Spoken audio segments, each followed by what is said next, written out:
Good evening. The meeting is now live and is being broadcast and recorded. Ladies and gentlemen, please welcome the Mayor of the Borough of Bracknell Forest, Councillor Janet Cochrane.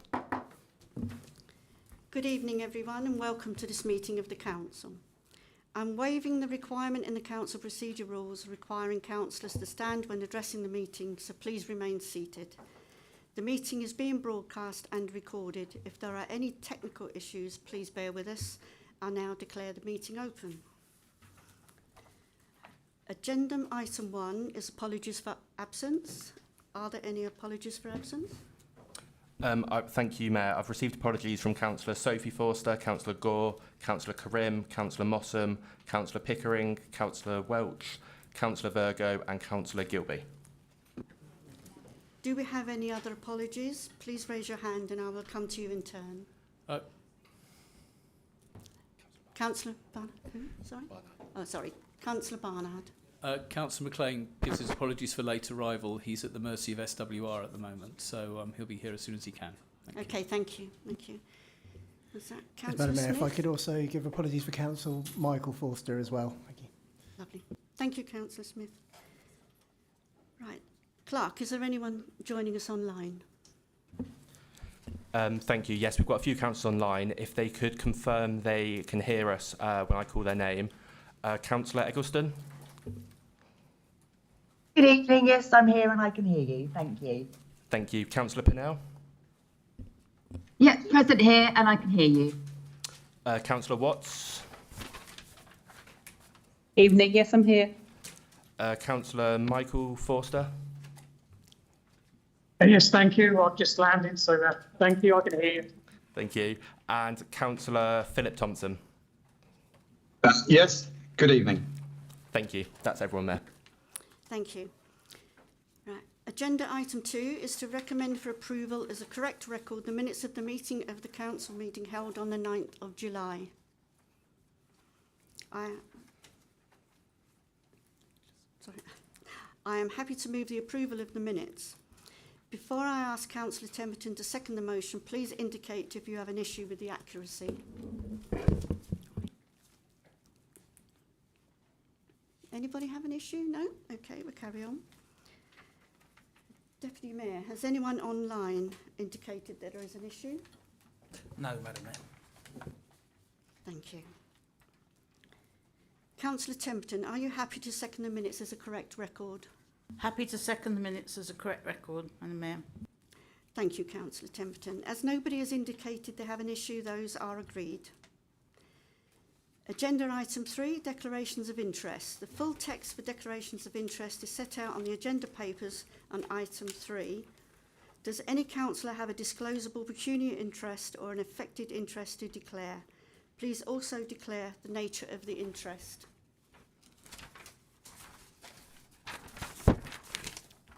No one?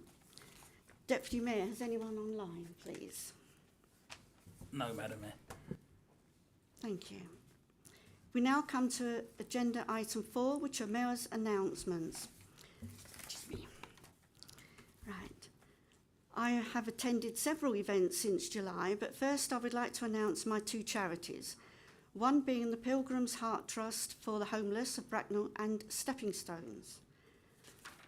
I attended the Coates AGM in Crowthorne, and they do so much for the community, providing activities, a lunch club, provide transport and even run a charity shop in the High Street, all run by volunteers. Another is the King's Award to volunteers in Reading University, the Sovereign's Parade at the Royal Military Academy in Sandhurst, VJ Day and the Memorial Service in East Hampstead Crematorium. Other events were the Looked After Children's Fun Fest, flagship borough event, citizenship ceremonies, all great events and a privilege to be invited. Councillor Frewer, as Deputy Mayor, has attended Homestar AGM, Wokenham Job Support Centre AGM and citizenship ceremony. Thank you. I would now like to welcome Councillor Barrett, Chair of South East Employers, to present Bracknell Forest Council with the award for Charter and Standard Reaccreditation for Councillor Learning and Development.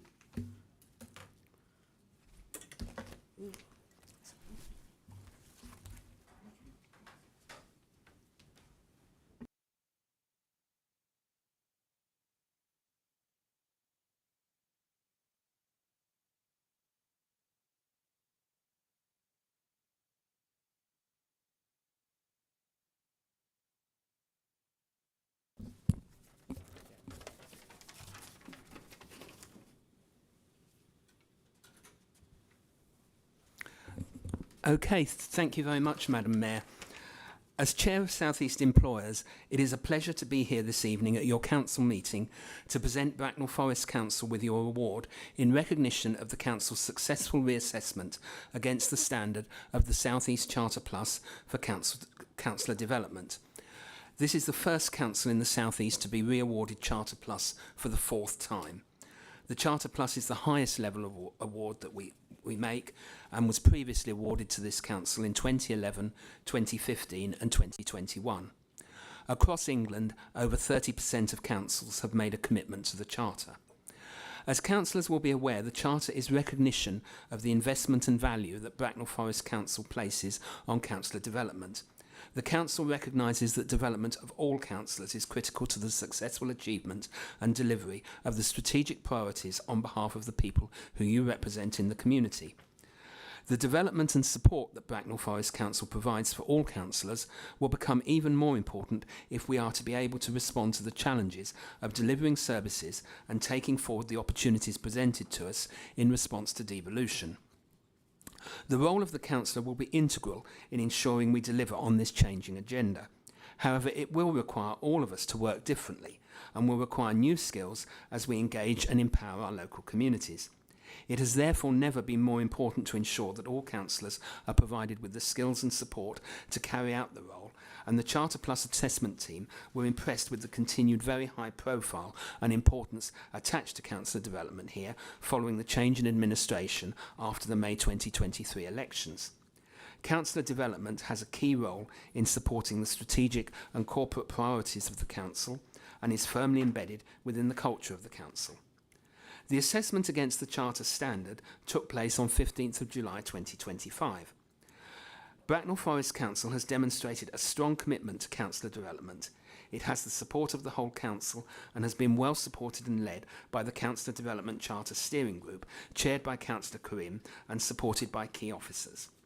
The high-profile Councillor Development Charter Steering Group has had a key role in leading the Charter Plus application, ensuring that development meets councillors' needs and is scheduled and commissioned appropriately and effectively, and providing councillors with the skills to support how the council delivers its priorities.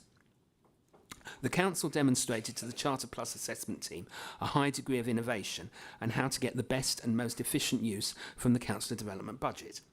This approach has resulted in top-level political and managerial commitment to councillor development, led by the CDCSG, so it's leadership-led, a development programme that responds to councillor needs, leadership development, including LGA Leadership Academy participation for executive councillors, an induction programme in May 2023 that provided key support to a large group of new councillors and has been evaluated and reviewed, and an extensive councillor development programme linked to the council's priorities and strategic objectives. South East Employers looks forward to the council continuing its commitment to councillor development, sharing its success with other local authorities across the region. Congratulations again on the achievement once again of this prestigious award. Now there are two things which I'll be presenting to the Mayor. One is the actual certificate, and the other is the very fragile glass award. So make sure I'm very careful with that.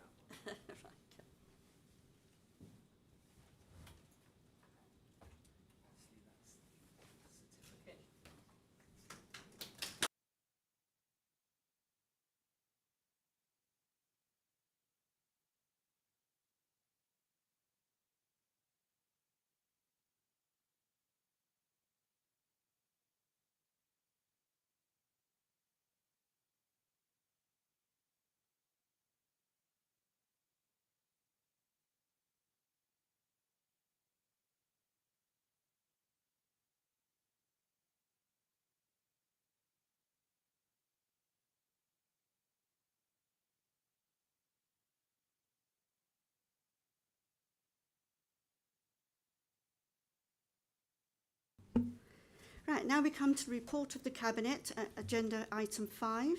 Would Councillor Temberton like to present the Cabinet report, please?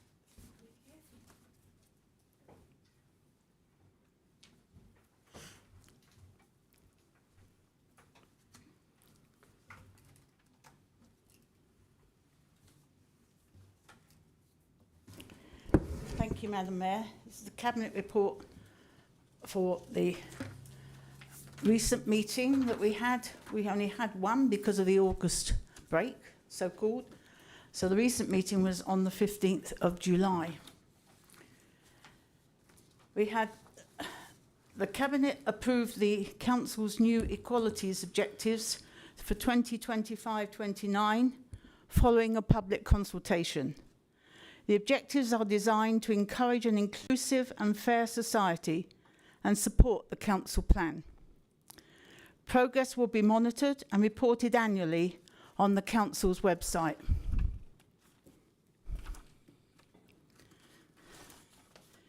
Cabinet approved that a public consultation on the draft all-age integrated autism strategy 2025 to 2030 should be carried out for 12 weeks. This strategy sets out the Council's ambition to support autistic people of all ages. It has been co-produced with people with lived experiences, parent carers and professionals. It aligns with our statutory responsibilities and supports several local strategies as well as the SEND improvement programme. Residents can have their say until Tuesday the 21st of October. Feedback will help shape the final strategy.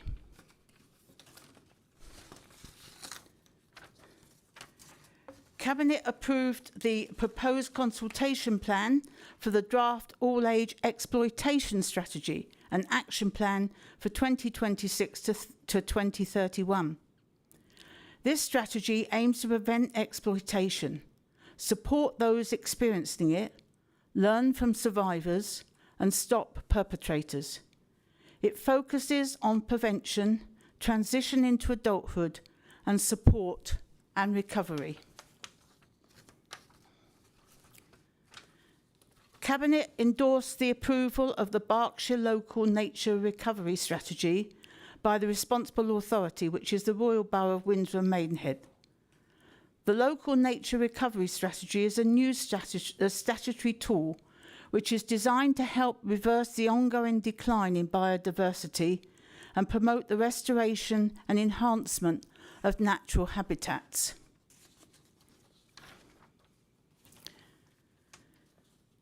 Cabinet recommended that Council approves the Bracknell Forest Vision 2050.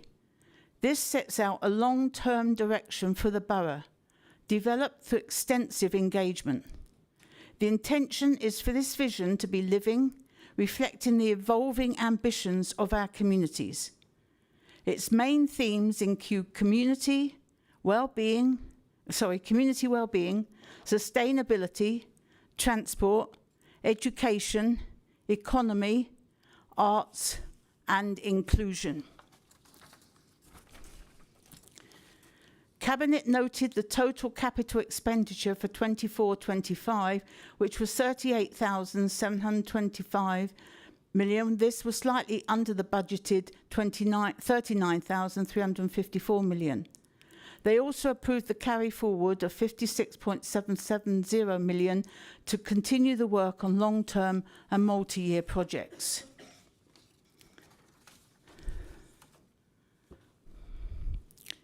Cabinet noted the outturn expenditure for 24-25 subject to audit of 96.614 million, which represents an underspend of 742,000. They also approved the budget carry forward of 110,000, the earmarked reserves, the virement up to 100,000 relating to the 24-25 budget. Cabinet recommended that Council note the Treasury management performance in 24-25, approve the virements over 100,000 relating to the 24-25 budget.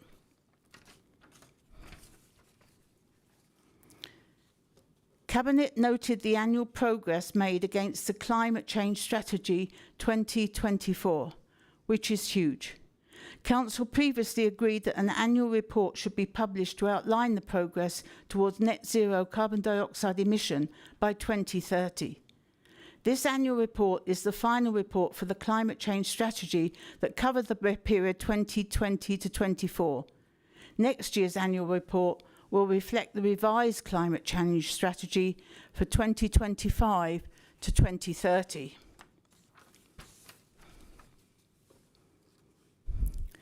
Cabinet endorsed a full list of activities to drive forward climate action over the next year, implementing phase 1 of our new climate change strategy. Progress will be monitored continuously over the 12 months. The Zero Hub at the Bracknell Central Library had a very successful launch last Friday and is a very exciting project.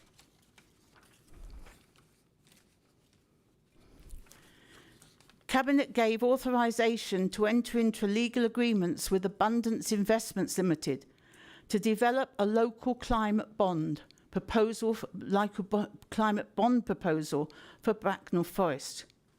Local climate bonds are municipal investments that allow residents to invest directly in climate initiatives within their communities. They are an innovative way of financing climate change initiatives and have been successfully adopted by 15 other local authorities. Cabinet recommended that Council approve an update to the Treasury Management Strategy to include local climate bonds. Thank you.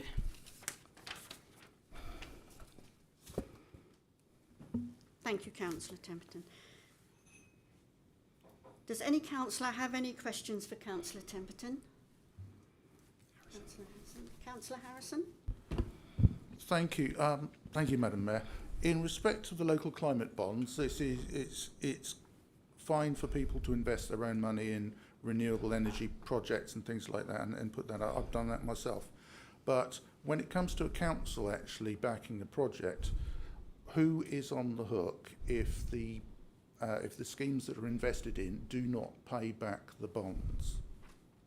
That will be all, I'm sure that will be sorted out when we actually have this. We're working with it in a minute. We will move this recommendation. We will have an authority coming to help us set this up, that's set it up with other authorities as well. And I can get back to you with a written answer to that question.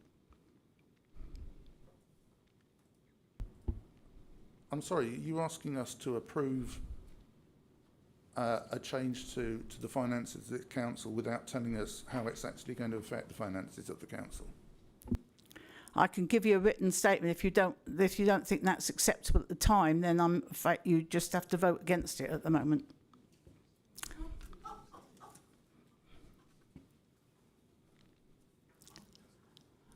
Councillor Barnard? Sorry, just in relation to that previous question, and if I may say, Councillor Templeton, I thought that response was a little curt. If there is a change to the financial, sort of regulations and things that govern this council, is it not unreasonable to actually have those in writing and clear so that we can actually vote on the impact at this stage? Or are you saying all we're doing at this stage to vote in principle, and then the final thing with all that will come back in complete detail at a future point in time? Because there is a difference between the two. I'm sorry, yeah, it won't be accepted. This is in principle that we go for this, to set up with this looking at this company to see whether this is viable and suitable for Bracknell Forest. Right. Can I therefore ask, please, that after this meeting, that a written set of criteria by which this will be judged is sent to all councillors, so that when we come to make that decision, as you would with any financial investment, that there is appropriate independent information provided to actually assess whether it is fair, right and reasonable for this council and also for our residents? That will be done when we've got this when we've actually done the consult. We've looked at with the company that's going to advise. We'll have all the information. It will then be back to you before any final decision is made. This is in principle. Are you happy, Councillor Mrs Templeton, to therefore add that proviso to the, to effectively to the recommendation you want to approve this evening for clarity and transparency? Yes, I am. Yep. Thank you. Thank you, Councillor Barnard. Any other questions? Deputy Mayor, is there anybody online with a question? No, Madam Mayor. Thank you. Thank you. Right. Thank you, Councillor Templeton.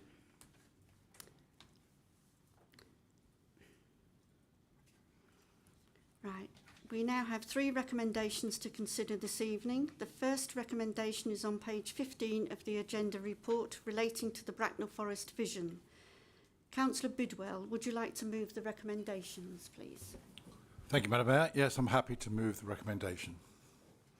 Is that seconded? Sorry, is that seconded? Yes, Madam Mayor, I'd be happy to second that. Thank you. Now we'll move to the debate. Councillor Bidwell, would you like to speak to the motion, please? Yes, thank you, Madam Mayor. Leaders, members, tonight we mark an important moment for Bracknell Forest. Together with residents, businesses and partners, we have shaped a vision for 2050 that reaches far beyond any single administration. It's a vision where communities thrive, where homes are affordable and sustainable, where learning is lifelong, and where our towns are vibrant, green and connected. It's a future built on inclusion, on well-being, and an opportunity for every generation. But it's also an economic vision where One Bracknell Forest is known as a hub of innovation and enterprise, where new industries take root, where skills match opportunities, and where culture and creativity fuel prosperity. By embracing clean growth and harnessing new technologies, we can deliver resilience and opportunity, securing good jobs and thriving businesses for decades ahead. By adopting this vision, we commit to making it a living document, one that will guide our decisions, our investments, and our partnerships over the next 25 years. Members, tonight we don't just approve a plan, we affirm a shared ambition to build a healthier, greener and more easy for me to say, I know, a more prosperous Bracknell Forest. Lish. I haven't had a drink either, I promise, today and tomorrow. I'm delighted to move this recommendation. Thank you, Councillor Bidwell. Does the seconder wish to speak now or reserve your right to speak later in the I'll debate? reserve, thank you. Thank you. Does any other councillor wish to speak?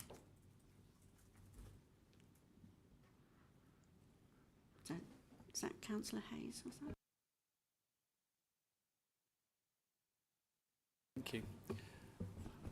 Thank you, Councillor Bidwell, for moving that. And I think, you know, it is a clear vision that's set out, and it is ambitious and aspirational.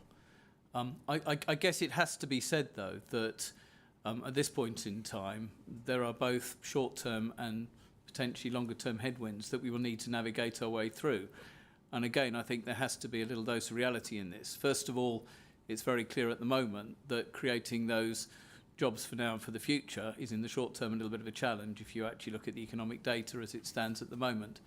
A longer term, of course, as we move through potentially to a bigger strategic authority, that some of the functions that we have retained and supported as Bracknell Forest Council might well in the short to medium term, due to the government-inspired reorganisation of local government, move out of Bracknell Forest directly. So in supporting this vision, I'd recognise that there are multiple dimensions to this, seeking to effectively try and make representations of what we feel to be the current economic climate and where that might be going, and more importantly to making sure that any future strategic authority, prosperity board actions and things like that that underpin the economy are aware that in order to make a difference in Bracknell Forest there needs to be that clear local involvement in this to deliver this vision.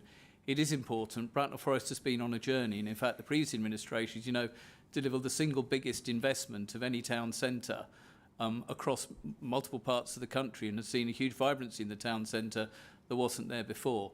So it's absolutely right that we support a vision for the future, but recognise in doing so that we will need the support of central government, our economic partners, and all those to actually deliver this. And recognise very clearly that decisions potentially made in Swindon, Oxford, or wherever else they might be made might not necessarily always be directly in the interests of Bracknell Forest, which is why we're going to have to work even harder to make sure we deliver them. Thank you. Thank you, Councillor Bernard. Is there any other councillor who wishes to speak? No? Deputy Mayor, is there anybody online that wishes to speak? No, Madam Mayor. Thank you.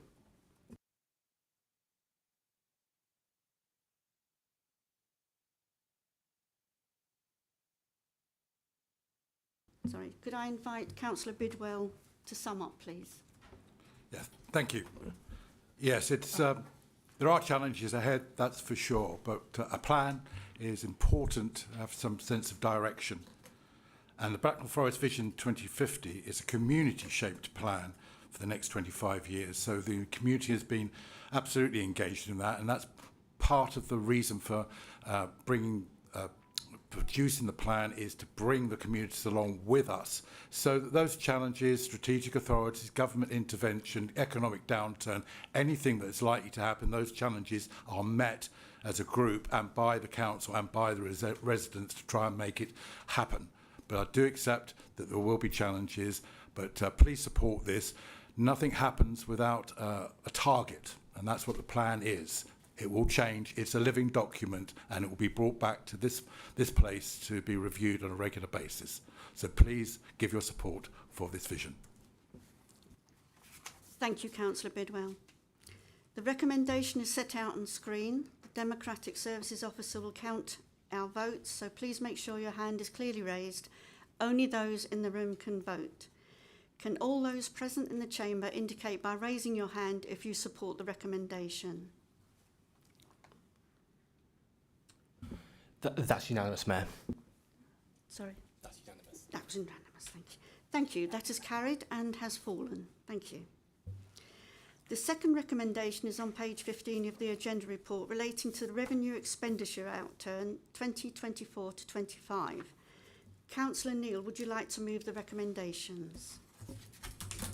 Councillor Neal, happy to move the recommendations. Is that seconded? Madam Mayor, I'm happy to second. Thank you. Right, I've missed a page, sorry.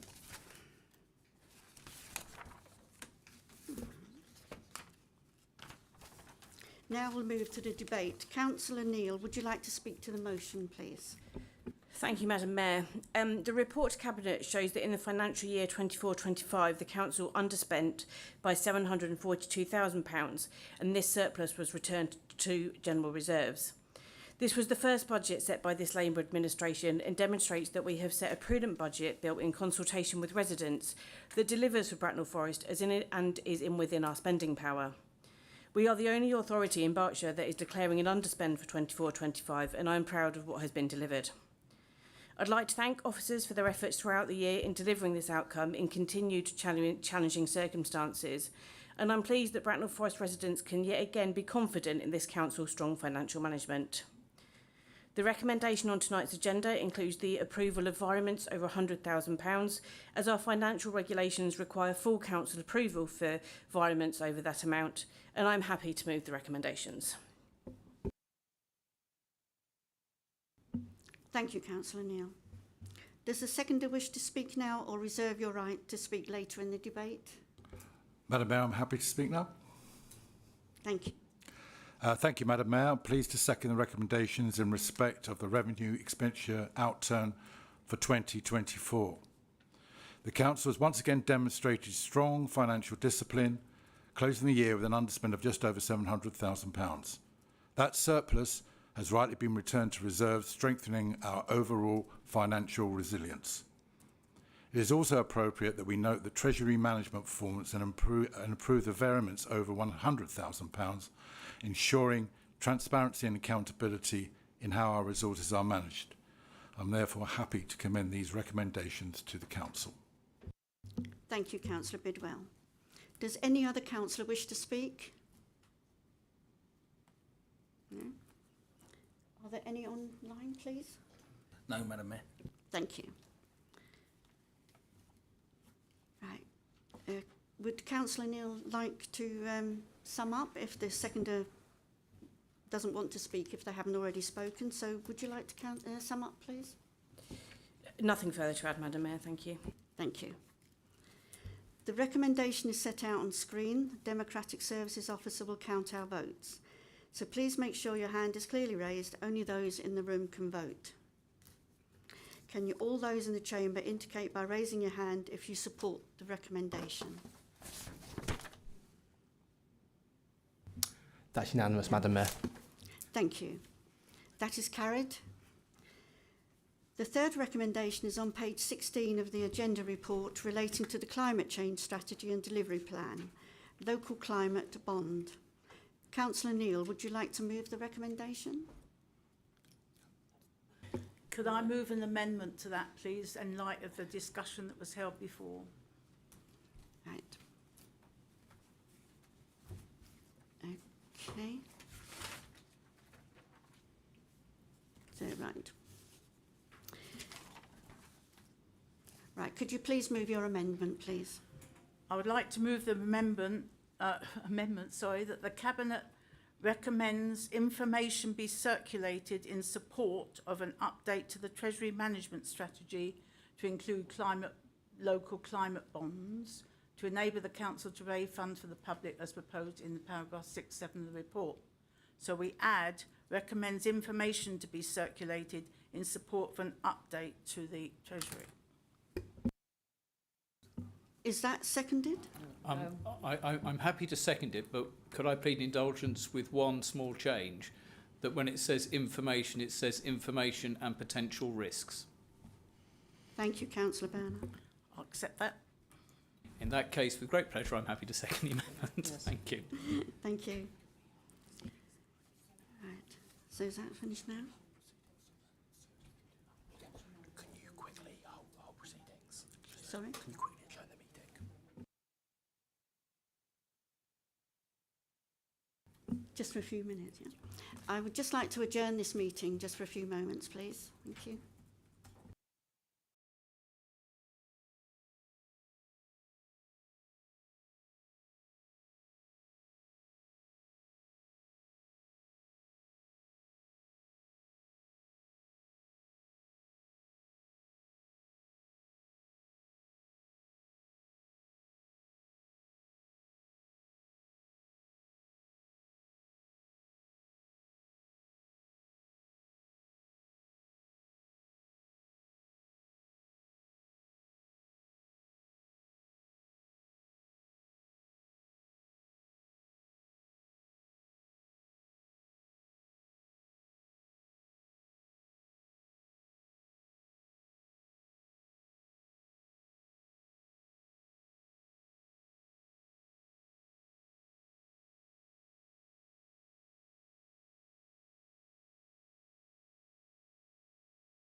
Councillor Templeton, would you like to move the recommendation? I think I've got to withdraw the previous recommendation first. I withdraw the previous recommendation. And I can confirm that I'm no longer prepared to second the amendment, as the words on the screen don't reflect those which we discussed prior to the adjournment. So now we move to the debate. Councillor Templeton, would you like to move the motion? Yes, I move the motion that's on the screen. Thank you. Now we'll move to the debate. Oh, Well, sorry, it's is that seconded. seconded? Sorry. And that's Councillor Neal. Did you second that? Councillor Neal, I'll second. Thank you. Now we'll move to the debate. Councillor Templeton, would you like to speak to the motion? Yes, I would. We already had agreement by the council to have these bonds included. That was as part of the climate change strategy. And the risks were included in the cabinet report. I understand that now you wanted more detail on that, and that can be presented as in the recommendation. So I move this recommendation, and I move the bonds because a lot of residents are actually committed to making the change, and this is a very positive way they can make by investing their money in a very local project. Other councils have been very successful in doing this. The West Berkshire one have raised over £1 million on projects to do with climate change, and Oxford have had several projects to do this, and all of them have been raised over £1 million. So this is a very, very good way of raising money to support our climate change strategy. So I move as on the screen. Thank you, Councillor Templeton. Does the seconder wish to speak now or reserve your right to speak later in the debate? I'll reserve, Madam Mayor. Thank you. Does any other councillor wish to speak? Councillor Smith? Thank you, Madam Mayor. I'd just like to take the opportunity to commend the Cabinet on this initiative. I think this is a fantastic mechanism to engage the wider community in our climate journey. And I'm genuinely perplexed as to what our Conservative colleagues seem to be finding so complicated about this. Measures to decarbonise and transition to a sustainable future are invariably an invest-to-save opportunity. The proposed climate bonds will attract finance to enable this council to progress initiatives which will not only further our vital decarbonisation efforts, but which will be financially beneficial to this council, to our residents and to investors. For that reason, I'm very pleased to say that the Liberal Democrat group will be wholly supporting this proposal. Thank you, Councillor Smith. Does any other councillor wish to speak? Is that Councillor Barnard, please? Thank you very much. I'd like to start by making it clear that the comments I'm about to make, Councillor Smith, don't actually suggest that I'm not supportive of the bond. I've been a councillor long enough here to know that the most important thing that you do when you agree to a step which actually involves changing the Treasury management or aspects of the finances is to have a clear and open debate in full council about the financial risks and benefits of doing so. That doesn't mean I don't support the climate bond. That doesn't mean I support raising the money. That doesn't mean to suggest that I don't support the progress and what it will actually achieve in Bracknell Forest. But I want that accountability, those risks and benefits, both financial and reputational to this council, to be debated in this council chamber. And I'm disappointed that Councillor Smith in his comments seemed to suggest otherwise. I just want that to be made clear. And I base my comments on the response to a question that my colleague asked and I subsequently asked earlier on this evening. You know, it's all right and fine and dandy to have, stuff buried away in a report. But as the Borough Solicitor said to me earlier, you've got an interesting situation here where the Cabinet recommends that we make the bond and the Council is responsible for the, the Treasury management strategy. So I don't think it's unreasonable in suggesting that actually we approve in principle, subject to this coming back for a final agreement, that all it will do is potentially delay this by 6 weeks, but on the basis that if that information comes forward, as any good, clear financial proposal does, that it will actually work out and work well for our residents, that doesn't stop us actually starting to recruit interest over the next few weeks. It is a technical thing, but actually that's what we're here for. There's a measure of accountability here to actually how the finances go. And I think, we'll be discussing later this evening that we're actually facing some somewhat, choppy waters financially over the next few years. And I think it's really, really important that this council actually understands that, what the risks are. Now, it could well be, and based on scanning through this, that actually the risks are fairly minimal. But that doesn't make it wrong to ask that question, to actually seek that information, come before this council, so we can do it. So let me repeat at the end. I'm not objecting to the climate bond. I'm not finding mechanisms to stop this, but I want this council to deliver its important function, which is to scrutinise the risks and the benefits of changing the Treasury management strategy to deliver that sustainable future. And let's keep those two issues separate. It is not that I object to the bond. It is I just want that clarification, that transparency and debate in this chamber. Thank you, Madam Mayor. Thank you, Councillor Barnard. Councillor Allen? Harrison, sorry. Sorry, Councillor Harrison. Thank you, Madam Mayor. Yeah, once again, it comes down to transparency. We're being asked basically to sign a blank cheque.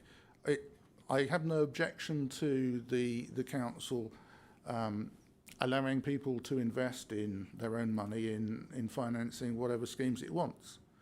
But we don't have the transparency, we don't have the details in front of us, we have no idea what we're actually authorising if we vote for this. So on behalf of taxpayers, whose liability appears to be unlimited by the motion, I'm going to have to say no. Thank you, Councillor Harrison. Councillor McLean? Thank you, Madam Mayor. I hadn't intended to speak because I hoped we could come to some sort of arrangement on the recommendation, because as Councillor Barnard has said, I don't think we in the Conservative group oppose the concept of climate bonds. Anything that helps our residents to fulfil their and our objectives on tackling climate change should be welcomed. But I've been a councillor long enough to have seen other local authorities where the councillors have blindly followed a recommendation which has led to financial catastrophe, whether it's investing in energy firms or whatever else it happens to be. And as Councillor Barnard has said, it is incumbent on all of us as councillors to make sure that the use of council taxpayers' money is dealt with wisely, and our job is to scrutinise decisions to avoid potential pitfalls that could be to the detriment of this council and the residents of Bracknell Forest. So I'm not going to make a cheap party political point about any of that, because it's much bigger than that and it's much more important than any of that. This is about us as councillors discharging our duties to the residents of Bracknell Forest properly, and I will never apologise for that. Thank you, Councillor McLean. And Councillor Allen, please. Thank you. The reason I'm not supporting this is because it's written in a way that I can't actually agree with, because it says basically we're going to approve the change to the Treasury management strategy. Now you're saying that was buried somewhere in the climate change policy. Well, I'm sorry, I missed that somewhere. But then again, it says we're going to make the change to the Treasury management strategy. Oh, and by the way, we're going to put something about the potential risks in the document. Now, fine, but if the potential risk was to say don't touch it with a barge pole, why would, we've already made the change to the policy. So I'm struggling to understand. I say I don't have a problem with the bonds themselves, but I want to understand the risks before I agree to make a change to the Treasury management policy. Thank you, Councillor Allen. Councillor Havergy, please. Thank you.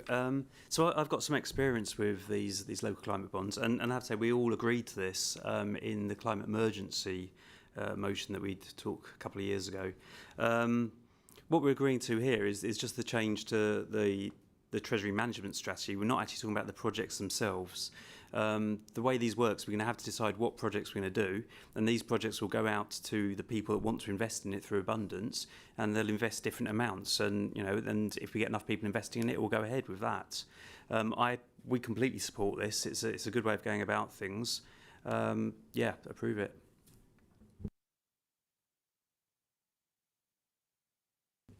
Thank you, Councillor Havergy. The Borough Solicitor would now like to say something. Thank you, Madam Mayor. I just wanted to make a point in relation to risk. We can't quantify the risk in this situation, but we can try to put a marker down in terms of what the risk is around the LCB. I do note, however, that in terms of where we're standing at the moment, The Cabinet report does make mention of the strategic risk management issue. So in paragraph 7.6 of the original Cabinet report, it does say raising an LCB creates some financial risk. So there is some reference to risk within the Cabinet report, as the Council will be responsible for repayment of the bond with interest, regardless of whether the projects funded deliver a robust return on investment.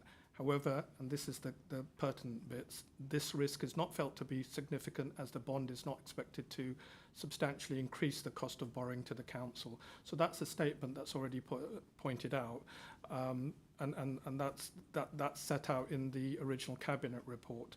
So it's not quantifying the risk, but it is identifying there is some element of risk, and the decision really now has to be taken in that context. I know Councillor Barnard, you did want to pick up on that, but there is a reference to risk. You know, we are trying to understand what the risk is, whether there is a substantial risk, and that's pointed out in the Cabinet report that it's not meant to be significant, or it's not considered to be significant. Thank you. Thank you. Does any other councillor wish to speak? Can I just... Councillor Bernard? Given we have this useful intervention, given that the concerns that we are raising are around trying to more fully explore that element of risk in the context of this council, I'm still struggling to understand why we say that there won't be necessarily significant risk, but it's actually, and it's helpful to read the words because I actually found them as well going through that.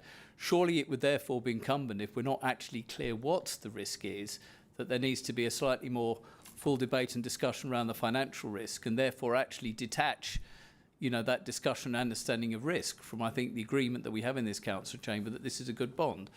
The reason for doing it is because of that scrutiny.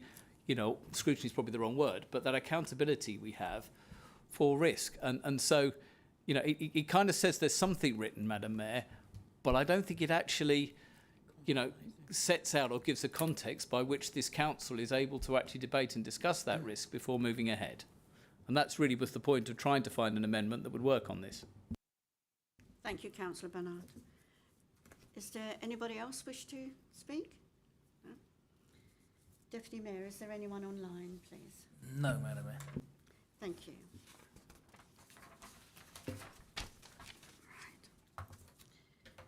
Right, could I invite Councillor Neil to sum up, please? Thank you, Madam Mayor. So Council previously agreed to a motion which invited the Executive to explore the feasibility of raising a Bracknell Forest local climate bond to support decarbonisation projects throughout the borough, and this report lays out the terms and conditions for a loan agreement to deliver on this. It includes key terms such as the use of funds, loan terms, borrowing amounts and fees. As bonds are issued once every quarter, the motion tonight will delay the scheme by at least 3 months, just to clarify one of the points that was mentioned earlier. There was a lot of detail on the topics raised tonight in the Cabinet paper, including potential risks as pointed out, and this is simply an alternative form of borrowing. A key point is that the bond will only be used to finance schemes approved by Council in the capital programme. There is no blank cheque, despite Councillor Harrison's claims. There is £300,000 included in the proposal. I'd be very grateful if colleagues could clarify what information they have not been able to find in the report, perhaps after they have read it. Thank you. Thank you, Councillor Neil. The recommendation is set out on screen. Sorry, can I ask for a recorded vote, please? Yes, okay, thank you. Right, the recommendation is set out on screen. The Democratic Services Officer will count our votes. So please make sure, oh no, we're going to do a recorded vote. So please, all those present in the same chamber, indicate by raising your hand if you support the recommendation. We're going to go in line, aren't we? So I will call I'll call your name out when it is time to vote. If you can indicate if you're for, against or abstaining, please. Councillor Allen. Against. Councillor Bailey. For. Councillor Barnard. Against. Councillor Bidwell. For. Councillor Brown. For. Councillor Cochrane. For. Councillor Collins. For. Councillor Christophe Eberle. For. Councillor Tina Eberle. For. Councillor Frewer. 4. Councillor Frost. 4. Councillor Hafferty. 4. Councillor Harrison. Councillor Hayes. Against. Councillor Jeffreys. 4. Councillor Mackenzie Boyle. Against. Councillor McLean. Councillor Neal. 4. Councillor O'Regan. 4. Councillor Penfold. 4. Councillor Pressland. 4. Councillor Robertson. Again.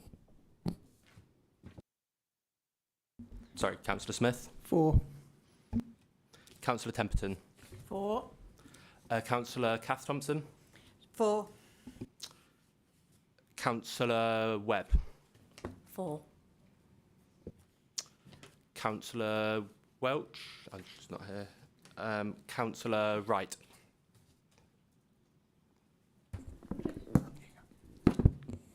Four. Councillor Zahuruddin. 4. Thank you.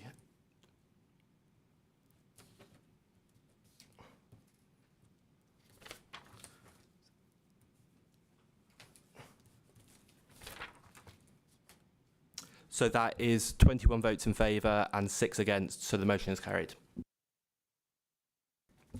Thank you. Oh, apologies, 7 against. Apologies for my counting. Thank you. We now come to item 6, the Midterm Councillor Learning and Development Report on page 10 of the agenda. Councillor O'Regan, Chair of the Governance and Audit Committee, would you like to speak to the report? Yes, please, Chairperson. So, as it says,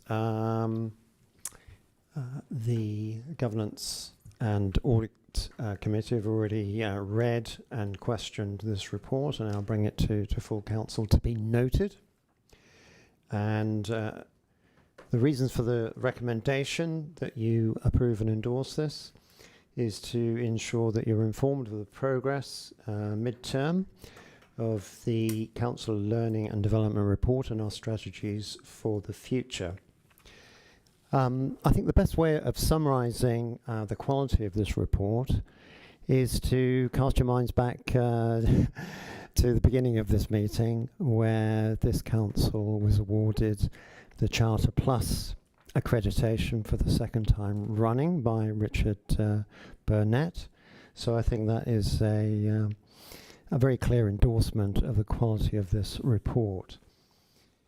I'm just going to reflect now on some of the comments that were made at the Governance and Audit report by myself and my colleagues. We thank the officers for the training of the councillors that we've received. We noticed that with the change of administration, a large number of new councillors, that was quite a challenge, and we're very pleased to say that the officers rose to that challenge. There's been obviously a lot of encouragement and reminders, so none of us should have any excuses if we've missed any of the training. And of course, most of it, a great majority of it, is available live and as a recording. The advice and support that we've had, sort of away from the formal training, I think has been exemplary. And of course, I just want to repeat again to congratulate the council on its Charter Plus re-accreditation. So I fully endorse this report and recommend it to the members. Thank you, Councillor O'Regan. Does any councillor have a question for Councillor O'Regan? No? Deputy Mayor, is there anybody online, please? No, Madam Mayor. Thank you, Deputy Mayor. The recommendation is for Council to note the report, so we consider report noted. The next item on the agenda is questions received under the Public Participation Scheme. We have received notice of 3 questions from the public, which are set out under item 7 at the beginning of your agenda. The response for the questions have been published as a supplementary to the agenda. The questions and responses will be displayed on the screen and will be taken as read. The members of the public will have the opportunity to ask one supplementary question, which should arise directly from the question or the reply provided and be succinct. The first question is from Yvonne Hope. Can I confirm that she is present? She is. Thank you. Yvonne, would you like to come to the lectern and ask Councillor Templeton a supplementary question?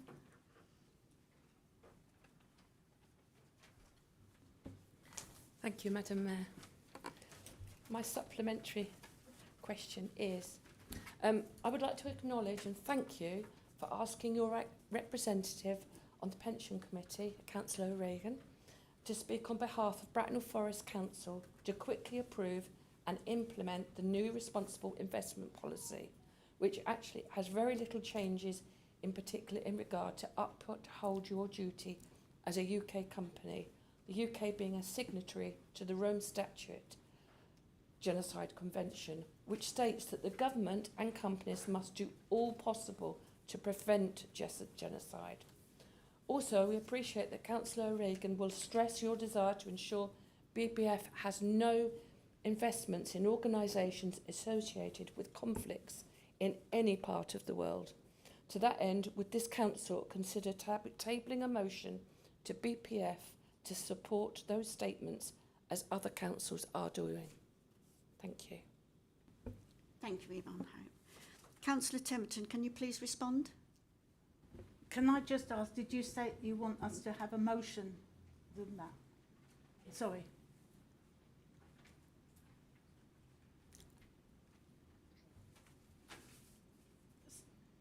To that end, could this council consider tabling a motion to BPF to support those statements as other councils are already doing? Can I just ask for information? Can we do that tonight or do we move that? No, not tonight. Pardon? Not tonight. No, to be deferred. Okay. Can I just say that Councillor Reagan has taken a lot of time to actually research this and to talk to the pension people as well. So if we can consider that, and we'll consider doing that at a future date. But I'd like him to come back from that meeting to say what he's achieved at the meeting first, which is September. Thank you, Councillor Templeton. Thank you. Thank you for joining us tonight. The second question is from Sue Sabani King. Can I confirm that she is present? Thank you. Please come to the lectern. And ask Councillor Templeton for your supplementary question. Thank you. Thank you, Madam Mayor, and thank you for having us this evening, Council. One of the responses referred to the UN OHCHR's list, which wasn't actually our question. It's only a subset of companies that are complicit in Israel's crimes. It only contains companies conducting business activity in Israel's illegal settlements during a specific time period. Companies supplying Israel with weapons and military technology fall outside of the scope of this list. So stating that the fund only has investments in one company on the UN list sadly doesn't answer our question. The Campaign Against the Arms Trade, CAAT, has a comprehensive list on their website, and the Palestine Solidarity Campaign research shows a very condemning involvement in financially supporting the ongoing genocide. You also mention in the reply Israel's bonds. We know that Israel's bonds have been downgraded by credit rating agencies.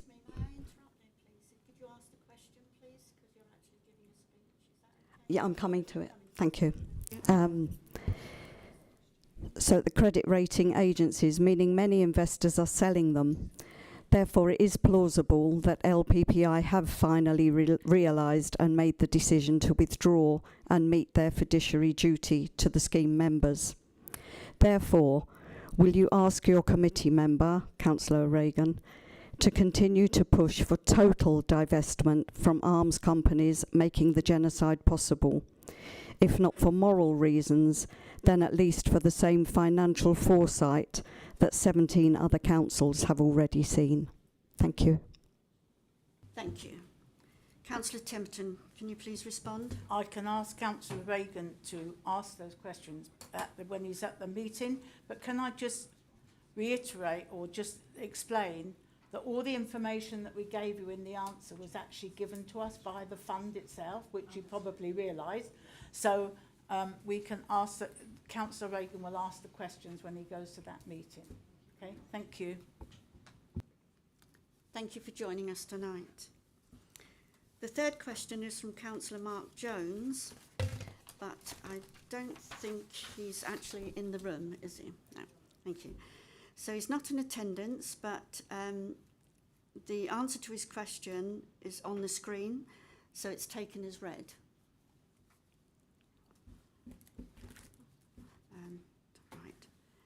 Agenda item 8 is question submitted under Council Procedure Rule 10. We have received notice of 4 questions which are set out at item 8 at the beginning of your agenda and will be displayed on the screen. The response from the relevant Cabinet member to the question has been published as a supplementary to the agenda. Both the question and response will be taken as read. Councillors can ask only one supplementary question which should arise directly from the published response and be succinct. The first question is from Councillor Bernard to Temperton, Leader of the Council and Cabinet Member for Council Strategy and Climate Change. Councillor Bernard, to ask one supplementary. Yeah, thank you very much, Madam Mayor, and thank you very much, Councillor Mrs Temperton, for your response. So now we seem to have a ministerial team getting their feet under the desk, so to speak. Can I ask that we now take that cross-party letter that we copied to the Members of Parliament and preface it by asking them to do what they can to raise the concerns and issues that we have about our future funding in Parliament.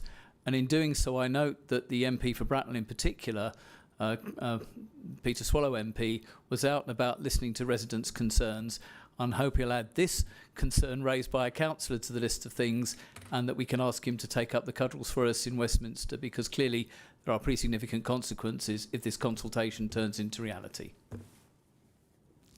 Thank you. Can I confirm that it actually says in the written answer that both members of Parliament have been briefed and both of them have confirmed that they will continue to press our case in Westminster, and with the new ministerial organisation then we've written, or we will write again to the new ministers and urge that this is taken up again and that they push with the new ministerial members. Thank you. I did actually take that on board. I think what I should say is, can we see that response back in this council chamber, please? When it comes, definitely. Okay. Thank you, Councillor Temperton. The second question is by Councillor Tina Earbley to Councillor Gilby, Cabinet Member for Planning, Transport and Countryside. I can invite Councillor Earbley to ask one supplementary. Thank you, Madam Mayor. And I thank also Councillor Gilby, albeit not present, and Cabinet Member for Planning and Countryside and Transport for his response and the efforts within the existing framework of restrictions to establish safer school routes in Crowthorne. However, may I ask why it is that Bracknell Forest Council has been and remains hesitant against a broader application of 20 miles per hour zones, especially in residential areas leading up to schools, as it would not only make it's safer for students to use more active travel, but everyone else potentially too, and therefore would also support Bracknell Forest Council climate action goals positively. Thank you. Thank you, Councillor Earbley. Unfortunately, Councillor Gilby is not in attendance, so he will make his reply in writing. Okay. The third question is from Councillor Earbley to Councillor Gilby again. And can I ask you to ask one supplementary, please? Thank you, Madam Mayor. Yes, and again, also thanks to Councillor Gilby for his response. Residents are affected by disjunctions and safety for decades, and the risk is already growing. So is there actually no option for a proper speed reduction versus the small advisory one sign, which is signed with for 30 miles per hour? So could not the two councils come to at least to that conclusion, because that would not require any approval of land and etc. It is just maybe making it for that junction, the 30 miles as a compulsory speed limit. Thank you, Councillor Elberly. Again, Councillor Gilbis will respond in writing. Thank you. The fourth question is from Councillor Christoph Elberly to Councillor Temperton, Cabinet Member for Planning, Transport and Countryside. Could you please ask your supplementary question, please? Yeah, thank you, Madam Mayor. And first of all, I thank the Council Leader, Councillor Temperton, for the positive response, the really positive feedback which she is giving in her response. And I really look forward to the further information emerging from the engagement with the with Thames Water. However, would like to ask a supplementary question. In the meeting of the June the 16th, 2024, the Executive decided to adopt all recommendations of the Overview and Scrutiny Thames Water Review as set out in the panel report. And just to read out, to update the Council's website, to signpost residents to reporting water quality issues, and to review planning procedures ensuring the capacity of sewage treatment works is considered, and also that we asked the Executive to lobby the Prime Minister, Secretary of State for Environment, Food and Rural Affairs, and Ofwat to review and strengthen the criteria for the Storm Overflows Discharge Reduction Plan 2023. Can the leader report on progress on these items and advise whether she foresees progress being made in the foreseeable future? Thank you, Councillor Elberly. Councillor Temperton, would you like to respond? I can assure you at the time that that was June 24, so it would have been, action would have been taken on those, but I'm afraid I cannot at the moment give you just the outcomes and the reports and responses from that. But I can find out what has happened to those. I know that initiatives were taken with Parliament and the rest, but I don't know what responses, I can't remember what responses we've got at the moment, to be honest, but I can find out what's happening, and I can make sure that our MPs also make sure that they push the recommendations of that Overview and Scrutiny report, and that and when the Cabinet accepted it all and said they would act. I know we did act at the time, but I can't say at the moment what's happened to all those responses, but I will find out and let you know. Thank you very much. Thank you, Councillor Temperton. We have received a motion submitted under Council Procedure Rule 11 of the Constitution, which is set out at item 9 at the beginning of our agenda. The motion will be moved and seconded, and then we will move into debate. You will be able to speak once for no longer than 5 minutes. Councillors in the room will be invited to speak first. The mover of the motion will have the right to reply before the vote is taken. Councillor Harrison, would you like to propose your motion? Yes, thank you, Madam Mayor. We should never have had to raise a motion like this. Sorry, that's seconded, by the way. Thank you. And I'm glad he didn't read it out. That's seconded, thank you. Okay. Right. Free speech is the bedrock of democracy. Without it, our ability to debate, challenge and represent our residents does not exist, and the very heart of our democratic process is silenced. Yet, free speech in Britain is under attack like never before, and our allies are starting to question if we're still a free country. The US State Department's 2024 Human Rights Report has raised the alarm. We have had up to 30 arrests a day for social media posts, retweets, memes, or even silent prayers in this country. Consider Graham Lynham, the Irish comedian behind Father Ted, arrested at Heathrow at gunpoint on September the 1st by armed officers over satirical posts on X. Or Lucy Connolly jailed for 31 months over a single tweet.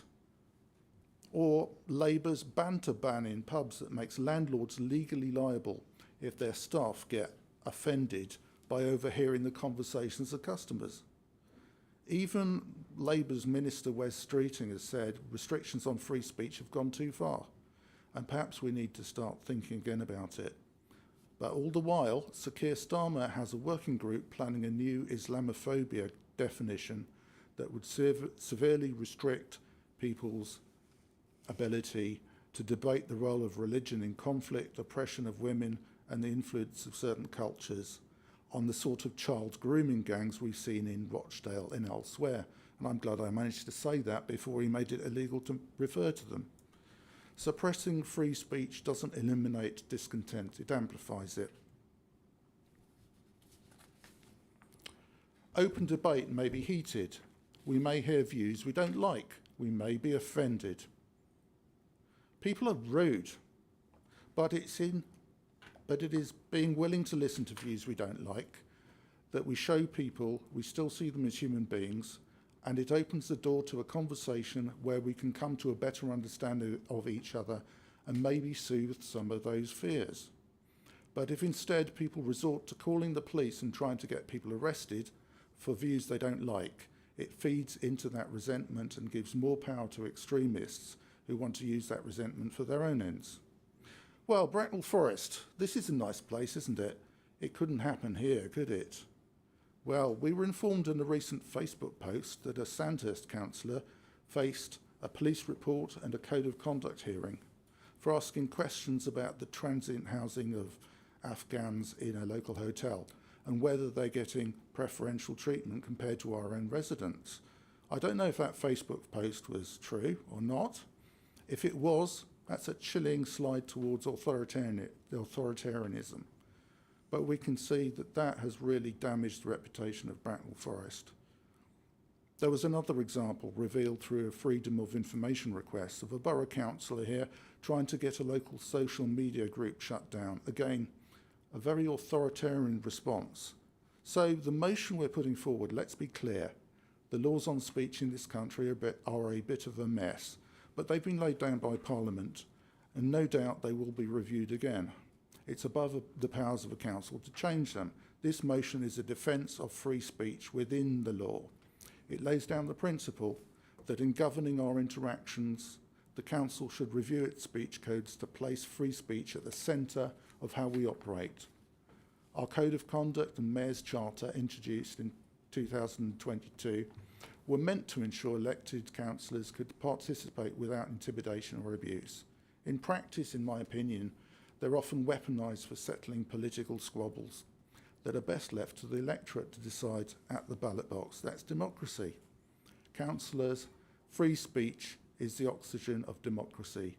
Gagging free speech, we suffocate the very processes that empowers us to serve. Worse, we hand a voice to extremists who take charge when more moderate voices are silenced by censorship and intimidation. Support this motion to protect open discourse and keep Bracknell Forest a beacon of democratic freedom. Vote yes, and let's safeguard the right to speak, debate and represent our residents without fear. Thank you. Thank you. Councillor Bernard, do you wish to speak or reserve? At this point, Madam Mayor, I'd like to defer. Thank you. Thank you. Councillor Templeton, you gave notice of an amendment. Sorry? Oh, sorry. Do apologise. Councillor Smith. Thank you, Madam Mayor. The defence of individual liberties, including freedom of speech, has been a core preoccupation of both the modern Liberal Democrat Party and our precursors, going back at least as far as the 17th century, and is enshrined as a fundamental principle within our party constitution. I am therefore encouraged to see members of other political groups championing this cause. Suffice to say that dedication to these principles has not always been evidenced by the wider actions and political priorities of their parties. I can only hope that their newfound adoption of these principles extends to protecting the liberties of others, including those they disagree with, as vociferously as they seek to protect their own. There are, however, several common misunderstandings about what freedom of speech really means, which are increasingly prevalent in contemporary debate, and I fear are evidenced in this motion. The first is a widespread misunderstanding regarding the limits of free speech. The pursuit of individual freedoms, whilst paramount, has inherent contradictions. Specifically, how as a society do we handle those situations... Point of order, is this a speech or an amendment? This is a speech. Okay. Thank you. The pursuit of individual freedoms, whilst paramount, has inherent contradictions.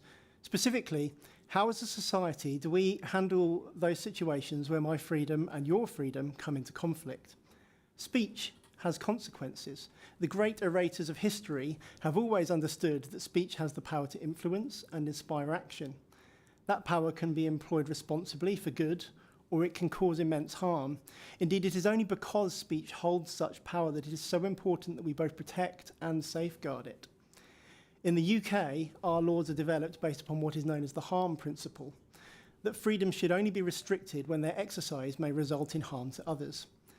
Both the European Convention on Human Rights and the UK's Human Rights Act are clear that free speech is a universal right which must be protected, but also that it is a qualified right, that there are limits to freedom of speech when that speech causes harm to others. Specifically, speech which incites hatred or violence, presents a risk to national security, or which is libelous. The second misconception that often muddies our contemporary debate on freedom of speech regards what that right guarantees you freedom from. Provided your speech does not stray beyond those very specific and necessary limitations I have already touched upon, the Human Rights Act guarantees that you will not face imprisonment or legal penalty simply for expressing an unpopular opinion. What it does not guarantee you, however, is the right to speak without social consequence, and I fear that is what some of those who now cry wolf about infringements of their right to free speech really want. This isn't about the right to cause offence. That right already exists and is already quite adequately protected. What is really being sought here is the right to express controversial and politically contentious opinions without being criticised or challenged. That is simply not a right that exists, and nor should it, because freedom of speech, expression and conscience must always cut both ways. The final and most egregious misconception in this motion is the notion that free speech is in some way under assault in this country or on this council. I simply see no evidence of this being the case, at least not in the terms of the threats envisaged by this motion, and to claim otherwise does a profound disservice to the many true prisoners of conscience who face genuine injustice in despotic nations around the world. Of course, there have always been and always will be isolated instances where organisations have got the application of these principles wrong. But the checks and balances built into our legal system have invariably proven to be a robust and effective countermeasure, and that is exactly how it should be. Those who push the boundaries of acceptable speech may be uncomfortable when they are referred to complaints processes, or in extreme cases to the police, but what is important is that the outcome of those processes are just and fair. Everyone in civil society must be able to ask the question, is this speech acceptable? And we must trust the bodies, such as the police and our council monitoring officer, to determine the answer to that question impartially and without prejudice. All evidence suggests that is exactly what is happening. Whilst code of conduct complaints against members of this council have risen in recent years, no councillor has been censured for exercising their legal right to freedom of expression.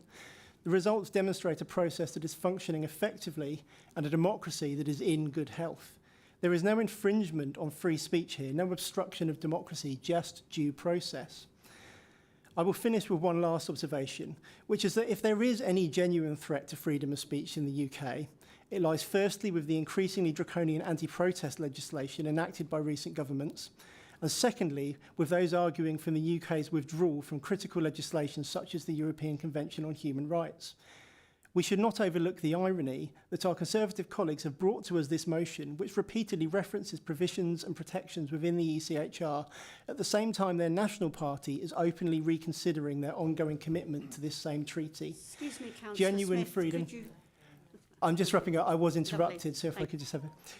So, yes, so to finish, genuine freedom has to be universal. If you want to pick and choose when, where, and to whom fundamental freedoms apply, you are not advocating for human rights, only for your own. Thank you very much. Does any other councillor wish to speak? Who was first? I don't know. Oh, Councillor Saradin, please. Thank you, Madam Mayor. I fully support the principle of free speech. It's vital to a healthy democracy, and it allows us to challenge ideas, express beliefs, and hold power to account. But let's be honest, this motion isn't just about free speech. It's about creating space for views that may be lawful, yes, but also harmful for deeply offensive without recognizing the real world impact they can have. It talks about protecting people from being offended, but what it ignores is the difference between being offended and being targeted, intimidated, or put at risk.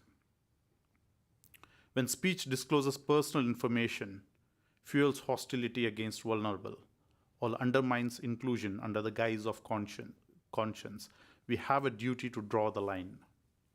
This motion risks blurring that line entirely.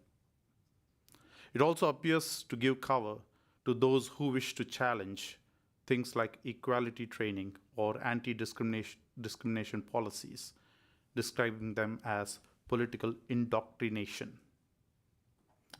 That's deeply concerning.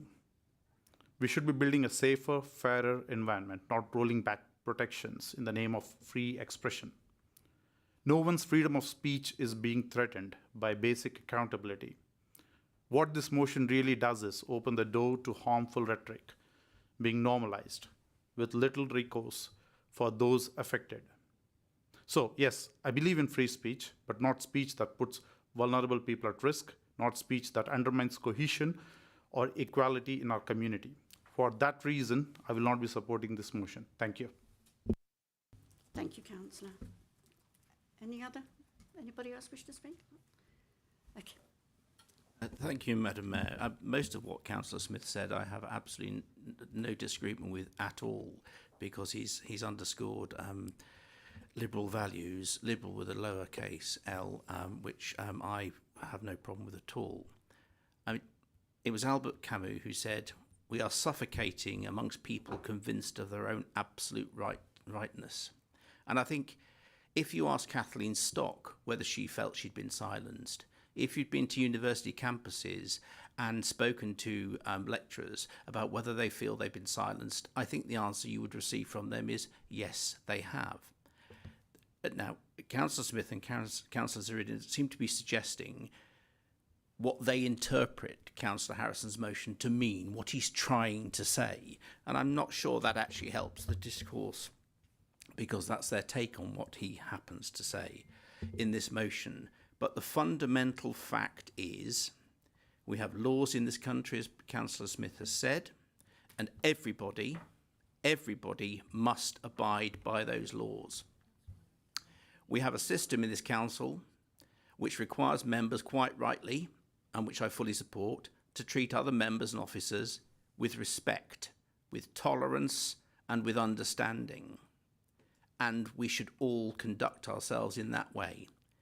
But it should also mean that if we say something that another councillor doesn't agree with, we should have the right to do that without making it harmful, unkind, or rude. There's no need for any of those things in debate, but it shouldn't frustrate the ability to debate, because we should all have the right to be accountable for our actions when we open our mouths to speak. I've always been a representative who feels that you should play the ball, not the person, because it doesn't have to be personal, it doesn't have to be unkind, and you can always put yourself in someone else's shoes before you say something about them. But there are politics here that we have to debate and we have to discuss, and sometimes we have to disagree about, and that is what this motion should be saying. We abide by the law. We are kind, we are tolerant, we are fair, and we are not rude. But we must be allowed to express ourselves and not be silenced. And I think a lot of people in this country feel they cannot express legitimate concerns because they will in some way cross a line. If they cross a line that's illegal, then they should face the full penalty of the law, no matter who they are.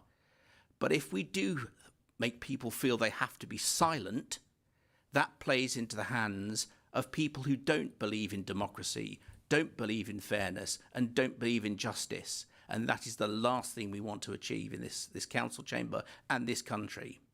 We have to stand up for the ability of people to speak freely, but within the law, with a tolerant and understanding approach. And if we move away from that, that is a road to ruin. Thank you. Thank you. Councillor Temperton? I would like to move an amendment to which should be on the screen. Sorry, Mary, can you say that again for the... I would like to move an amendment, please, and that should be able to be pushed up onto the screen. Thank you. And I'm happy to second that, Madam Mayor. Is that seconded? Right. Right.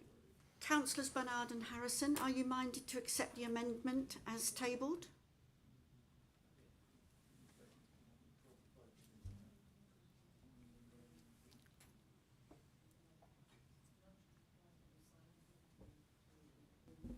Madam Mayor, can we just seek clarification from the mover of the amendment? The proposal is to... While we discuss this, because the reason I would ask for amendment is because when that first paragraph says to incite hatred, as is the law, we need to understand whether there is going to be a direct reference to the law, because unfortunately the law on hate speech is somewhat vague, and I think there needs to be some sort of definition, as there is with regards to everything else in the motion. But if that is included and provided, then it could be of consideration. But it might be worth a few minutes adjournment just so that Councillor Smith and others can just take a view on this. I think that's acceptable, is that, yeah?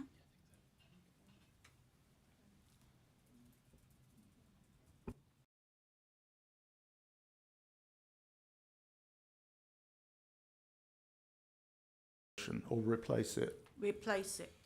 completely. Yes. So there's no room for conscience of employees. All of that is stripped out completely. Yes. Sorry. We'd just like to adjourn just for advice, please. Thank you. Can I just ask a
So, Councillor Bernard, you don't wish to accept this amendment?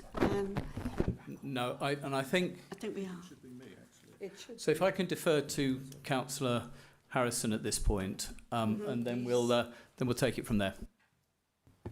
Thank Okay, you. thank you. Thank you, Madam Mayor. As the proposer of the motion, I don't accept the amendment, but I will withdraw the motion so that we can have a conversation later about maybe putting a unified motion to the council at a later date. As the seconder, I agree with that, because I feel that in debate and discussion, important views are raised on this matter, and I think therefore that clarity can be brought to this, that I think will hopefully would find acceptance from all members in a clear and unambiguous message that's sent in this community about freedom of speech. But I think it's worth taking on board, and if we're a good democratic council, that in this particular circumstance we're offering to actually, take that, reconsider it, and work with others to come up with a, clear, strong motion that represents the views in this chamber. Thank you. May I ask, do all councillors agree to this? No, I don't. Well, I want my motion to stand and be debated tonight. My amendment. Point of order, please, Madam Mayor. I believe under the Constitution, the councillors do not have the right to withdraw the motion unilaterally. They have to move a motion to withdraw, which would then be voted on by the chamber.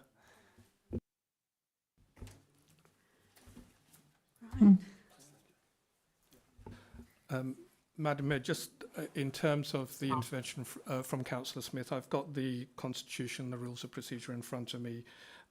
13.8 paragraph states, a member may withdraw a motion or amendment which he or she has moved with the consent of both the meeting and the seconder. The meeting's consent will be signified without discussion. So it doesn't require a vote. It's slightly ambiguous, I've got to say. No member may speak on the motion after the the mover has asked permission to withdraw unless permission is refused. So effectively what it's saying is that the consent of the seconder, which I understand has already been given, the meeting's consent will be signified without discussion. So that's as far as it goes. We can have a show of hands for clarity.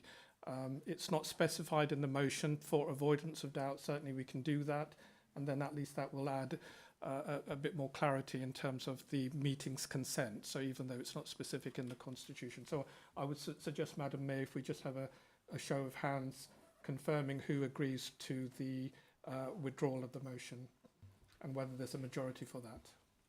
Thank you. Sorry? Madam Mayor, can I ask then, if that's withdrawn and it means that there's no amendment, so it then goes, the whole thing goes away, and we come back another day to discuss the same similar motion that has now been withdrawn again? No, can I clarify, Madam Mayor? The offer is very genuine, that in actually taking this motion off the table and reflecting the views in the amendment that's put forward, it is our view on a subject which is as important and critical to democracy in Bracknell Forest, that a motion comes forward about freedom of speech that represents the views that have been expressed in this chamber, and through that process can find acceptance through all the groups represented in this meeting.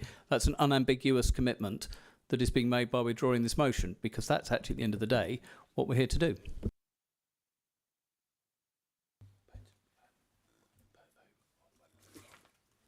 Yes, could I have a show of hands, please, to withdraw this statement?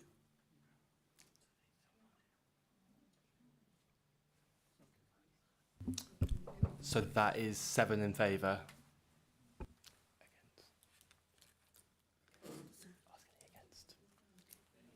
Any against, please?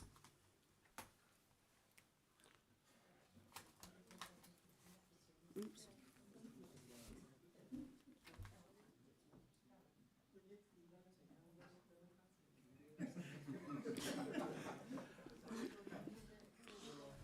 So, and that is 21 against.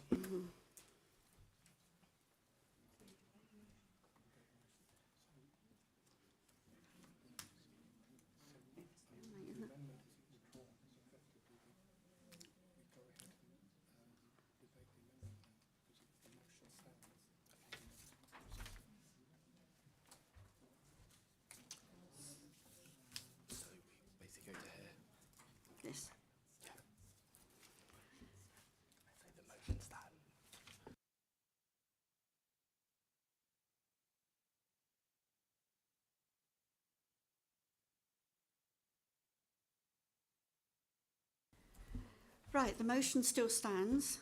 So, as you have not accepted the amendment, we would debate that amendment before voting on whether to accept it. Councillor Temperton, proposer, would you like to speak to your amendment? I would indeed, Madam Mayor, and thank you.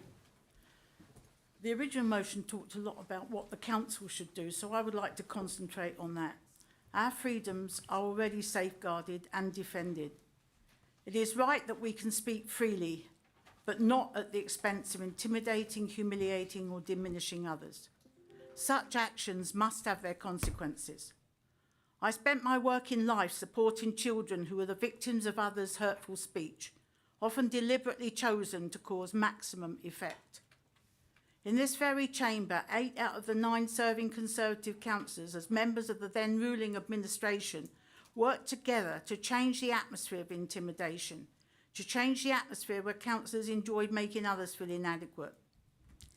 Indeed, then both the mover and the seconder of tonight's original motion had the capacity and will to devise the Mayor's Charter, ensuring freedom of speech was not freedom to humiliate. The Mayor's Charter sets out the standards of behaviour expected from all councillors at all times. These include the 7 principles of public life, the Nolan Principles: selflessness, integrity, objectivity, accountability, openness, honesty, leadership. These are the basis for making sure we have high standards in public life. Our councillors will encourage and foster constructive democratic debate and tolerance of other points of view. Our councillors will promote and defend the dignity of others, challenge unacceptable behaviour, treating all with courtesy and respect. Our councillors will not engage in bullying, harassment or victimisation, nor discriminate against another member or group. Our councillors will challenge unacceptable behaviour whenever it occurs. Any behaviour that falls short of this will be dealt with under our standards and code of conduct processes. If any breach appears to break the criminal law, it will be referred to the police. This is the Mayor's Charter. Freedom of speech is safeguarded. We have it all in place now. I move the amendment. Thank you, Councillor Templeton. Do we have a seconder? Do you wish to Yes, speak? Councillor Roy Bailey, second. Thank you. If any councillor wishes to speak on the amendment, then please indicate that you wish to do so and I will come to you in turn. Councillors in the room will be invited to speak first.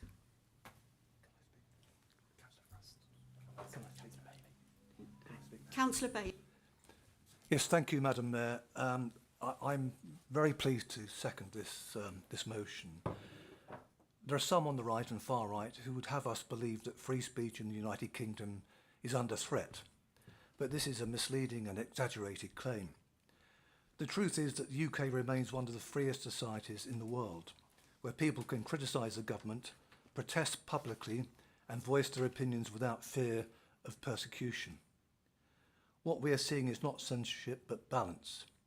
Freedom of speech has always carried responsibilities. It does not mean, and can never mean, freedom to incite violence, to harass others or to spread deliberate disinformation without consequence. Laws against hate speech and incitement exist not to silence debate, but to protect communities and uphold the rights of others. If free speech were generally under attack, we would not see daily robust debates in our media, in Parliament and online, often highly critical of those in power. The very fact that Reform and those on the far right can loudly make this accusation is proof that free speech is alive and well.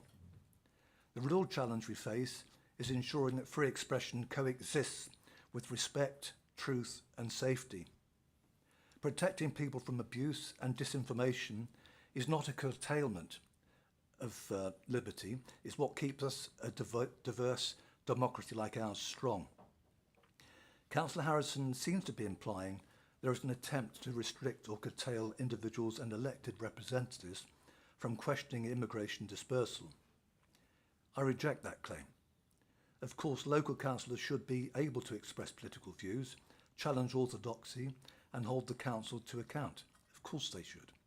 providing those views are in line with UK law.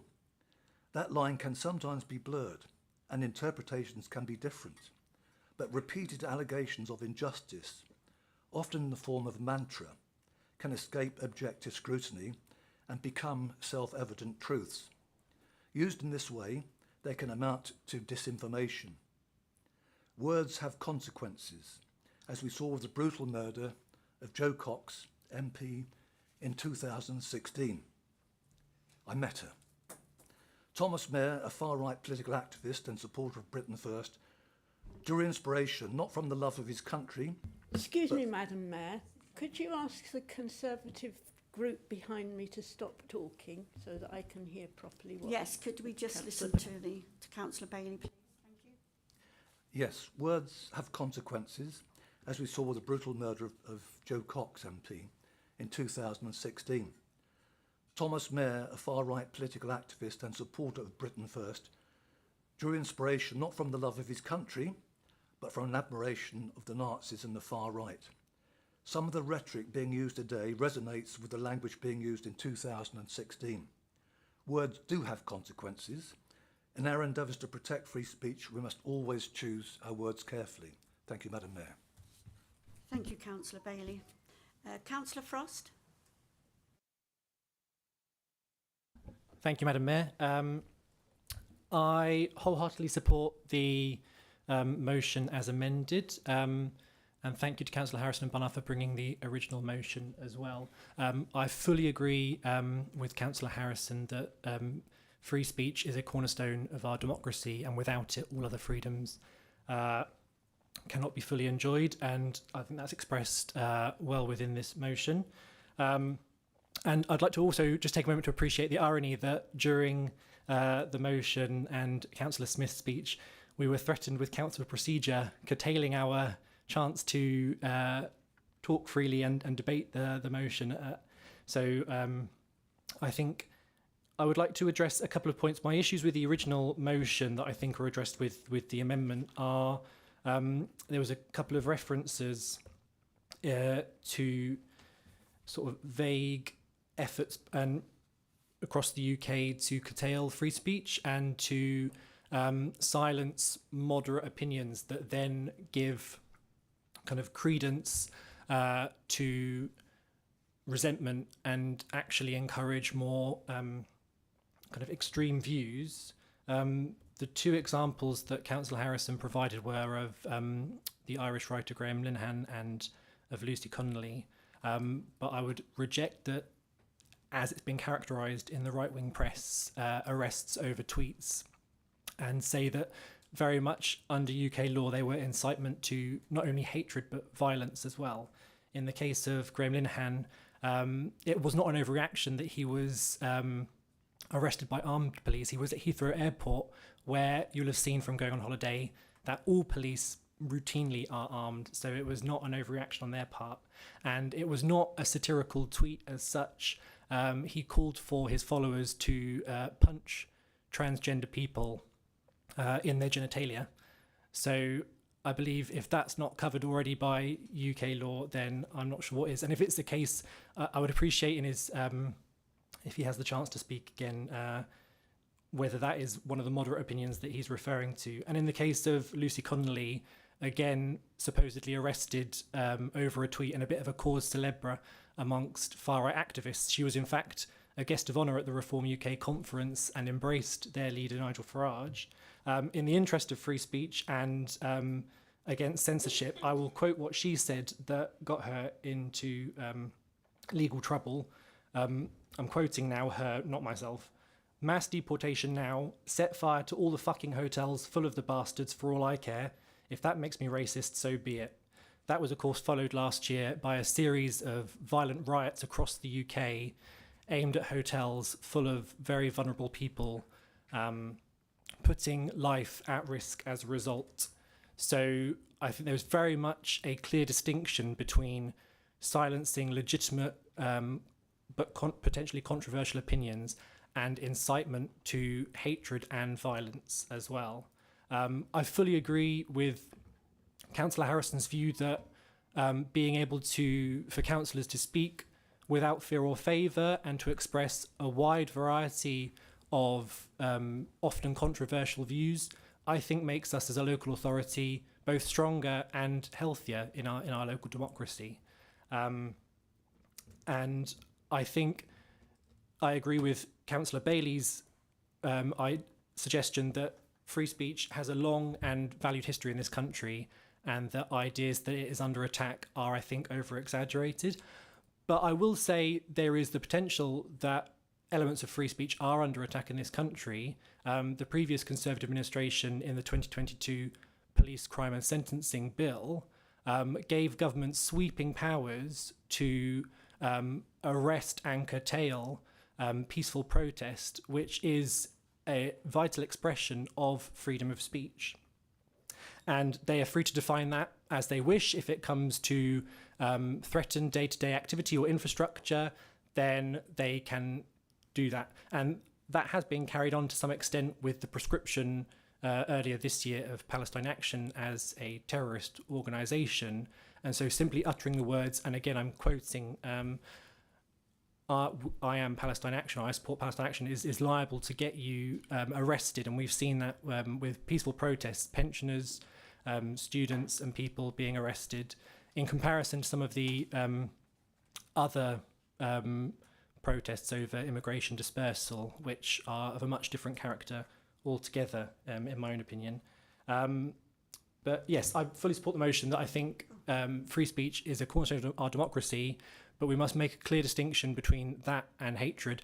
I accept Councillor McLean's view. I think the examples he raised of free speech within higher education, I think, have more merit to them. And that is something that I think we should be willing to debate. Councillor Frost, just a few seconds, please. Oh, thank you. That's me done. Thank you. Okay, thank you. Councillor Hafferty, please. Thank you, Mayor. I do not support the original motion. I do not see the point of it or what it would achieve. This amendment clears it up for me. I do note that the original motion is very much like a reform one that they took to the Durham County Council in July. That's the 16th of July this year. Their full council, item 13, motion 3, for those of you who want to look it up as we speak. The words are very similar. And if that is where it's taken from, I assume that this is what our Conservative colleagues know, and this is where some of their ideas seem to be coming from. I'm puzzled by what lawful free speech is being hampered by our current regulations. What points are there that the proposers feel they would like to say, which currently would be held up as an infringement if it went to our Code of Conduct panel, and therefore could result in sanctions?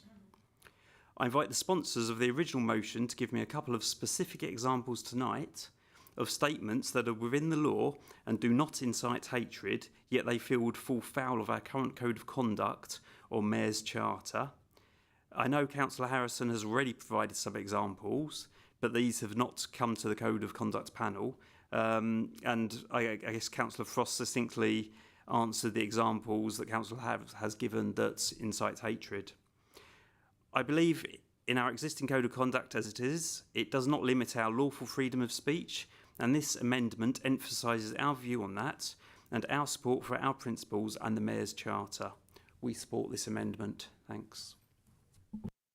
Thank you, Councillor Hafferty. Councillor Smith? Thank you, Madam Mayor. Sometimes I might wonder if the 5-minute limit on councillor speeches might be the biggest impediment to free speech in this chamber. I will state for the record that I did request before the meeting that we might actually waive that limit. I respect the Mayor's prerogative in declining that, but it would have been nice to be able to discuss some of this at a bit more at length. There's a lot more I wanted to say in my original speech, and you very much got the abridged version earlier, not because I love the sound of my own voice, as some might accuse me, but because I think this is an incredibly sensitive and nuanced issue, and there's a lot to say. I want to thank those members who have contributed to this debate in that spirit, and I will particularly single out Councillor McLean, who I feel has exemplified, as he always does, how to disagree well and respectfully this evening. I hope that we will continue, as always, not to see eye to eye in good humour. One aspect of the original motion I didn't get to touch on as much as I would have liked was simply that it seems to me rather unnecessary given the ample protections already provided in law for free speech to members in this chamber. And for that reason, I very much welcome the Leader's Amendment. I feel this delivers a much simpler, much more coherent motion, which I think cuts to the heart of the value we must all place in free speech. And for that reason, I'm very happy to support this. Thank you, Councillor Smith. Councillor Bernard?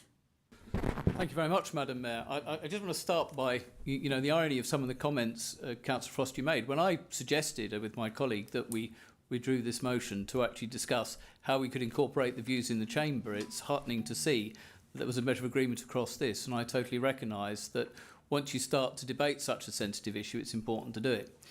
I just want to start with a few words which might be familiar. It's a bit of a pub quiz question, and quite a lot of people get it wrong. I may not agree with what you say, but I will defend to the death your right to say it. Now, that is often attributed to Voltaire, of course, but that's not actually the case. It was a lady by the name of Evelyn Beatrice Hall who in 1906 wrote a biography of Voltaire. And essentially, she chose to paraphrase and pull together the importance of free speech. For me, the original motion was clear in what it was highlighting in various areas. And just Councillor Hafferty, to put one thing right, it has nothing to do, this motion, with a motion that was passed in any council for reform. This was actually Bromley Council in the Greater London area. Bromley, the Conservatives on Bromley moved this, and many, many residents welcomed this because it actually put out into the public domain a really, really important principle. Now, we can argue and discuss in this chamber about what we believe to be right or wrong. But what I would say very clearly is if you uphold and if you make it very clear that people have a right to freedom of speech, with every single right that we have in this country comes a very clear responsibility. And I would say not just in the spoken word in this council chamber, but a lot of the stuff that I see on social media. I might not like a lot of what I see on social media, but I defend the right of people to write it and be judged for what it is, providing, and this is really important, not just for councillors, but I think for our residents, that you don't actually cross that line. Because Councillor Bailey, you made a very, very, very sad but important point. If people cross a line, there has to be full accountability, and unfortunately, that accountability doesn't come till too late. I was very genuine in my suggestion that we take this motion off the table to work it, because there is a lot more to this issue than the 5 lines we have on the screen in front of us. And there are a lot of residents in Bracknell Forest, as elsewhere in the country, that whatever we might say in here, their perception is their right to say what they feel that is legal is being significantly and severely challenged. The reason that far-right groups are coming to the fore, the reason that this narrative is coming forward, is because a lot of people are simply fed up with established political parties and people in positions of authority basically saying they don't know what they're saying and how they're saying it. What we really wanted behind this was to say this is a safe space in Bracknell Forest where you can express difficult views, but just be mindful, whether you're on social media, in person, or whatever you're doing, that actually you do it in a respectful and appropriate way. Now, one of the problems about our laws in this country at the moment is, and I tried to look this up, is what is a definition of hate speech? The fact is there isn't a legal definition because, quite frankly, there is so much in context. So my appeal tonight to councillors is I absolutely recognise that there can be concerns about whatever motion is put forward, but fundamentally we need to make it clear in this chamber and wider that we will tolerate freedom of speech, we will welcome freedom of speech, but with that the responsibility that you don't cross that line. And I think we've all seen over the summer ridiculous comments on social media, even refuting the facts. I'm quite surprised I haven't seen something referring to a flat earth yet, but maybe that's coming next month. But the serious point behind this, we wanted to seek consensus. We recognise that that motion that we put forward has been completely replaced by 5 lines of text. And as you would expect, it is very difficult for us to support that. We wanted to try and find ways of incorporating acceptable bits of the other motion into a cross-council motion that would have strengthened what's on the screen, not detracted from it. And my final observation is, I've always stood up for fair debate in this council chamber. I seconded this motion because, having had a summer listening to the frustrations that some residents have, we really need to connect with our residents and say, look, folks, you can't say what you are saying in the way you're saying it, but you have a right to disagree with us. And I made the point earlier this year.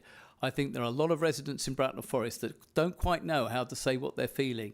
And we need to send a very strong message from this council chamber that we accept that, but we absolutely don't accept it when you cross the line. That responsibility to defend freedom of speech is about not breaking laws, both moral and legal laws, in the context of the discussions and debates we have. And we in the Conservative Party will not support homophobia, sexism, racial comments and things like that, because we fundamentally believe that the rule of law Just a few sits. seconds, please, Councillor. Yeah, absolutely. The rule of law sits, but fundamentally it has to be self-regulating, and this council has to set a strong motion. That's all we wanted to achieve tonight. And I think some people have got off in a few flights of fancy, but, you know, that's going back to what I said at the start. The irony is people have been agreeing with some of what's been said, Right, but thank seem you. unwilling to accept that we take the motion off to actually come up with a consensus motion. Thank you, Thank you, Madam Mayor, and I will keep it short, Madam Mayor. I do support this amendment because if you look at the wider world outside of the UK has actually quite good rules in place. There is free speech, which has been mentioned, based on various traditions, etc., around it, and it has been cherished. I don't see a particular need for raising an extra motion on it normally. And also, I feel like if people in such established democracies, because we are part of the established democracies, we are safer spaces than other countries out there in the world, especially right now. And with memory of history and recent events, I would say it is very often at the moment being abused, the word like the right for free speech, or they cry wolf for it. And normally, as we also know from history, it was then used to prevent the actual free speech. So that's why I support this motion. Thank you. Thank you, Councillor. Councillor Wright, please. So I've just got a very quick question for Councillor Harrison. Why did you think it was acceptable to use Lucy Connolly as an example? Councillor Wright, you can't answer. Okay, all right, I'll take it back. Thank Councillor Reagan. Thank you, Lady Mayor. I just wanted to say what a privilege it is to hear the exercise of free speech within the law being exercised in this chamber, and I think it should go down as an example of when we're going out and talking with residents, and I'm hoping residents are listening into this or watching it on YouTube, that we go out with this knowledge that we have of the limits of free speech and how we have to exercise that both as councillors and residents in our democratic process, showing respect and tolerance towards the views of others. I think we shouldn't take too many lessons from the United States about freedom of speech. I know that they like to quote their constitution, but that's not an unlimited right. In the United States, you are not allowed to incite violence. You cannot defame people. Their right to free speech is pretty well constrained, as it is in most civilized democracies, as it is here. So I don't think we should be listening too much to popular podcasters and politicians who come over to lecture us on that point. I just want to reinforce that the quality of the debate that we've had this evening, I think, proves and supports indirectly the proposed amendment, and I will be supporting it. Thank you. Thank you. Councillor McLean. Thank you, Madam Mayor. I come to these meetings with the intention of not speaking because other members will have more to say on issues than I do, but I do find myself on occasion intervening. Councillor Regan's point about America, yes, there is a constitution that prevents incitement to violence unless it's the 6th of January when Donald Trump claims to have won an election and asks his followers to go up and storm the US Capitol. I agree with him that we shouldn't take lessons from America about free speech. Just don't get me started on that. I had a simple mantra when my children were growing up. They're now adults, and I hope they follow the simple mantra. Never say anything on social media that you wouldn't be prepared to say to someone's face. And that's the approach that I think we should all adopt, because actually many people post vile, hateful, spiteful and nasty things on social media, knowing that they have the anonymity of Facebook or whatever system they use. And I think that's reprehensible.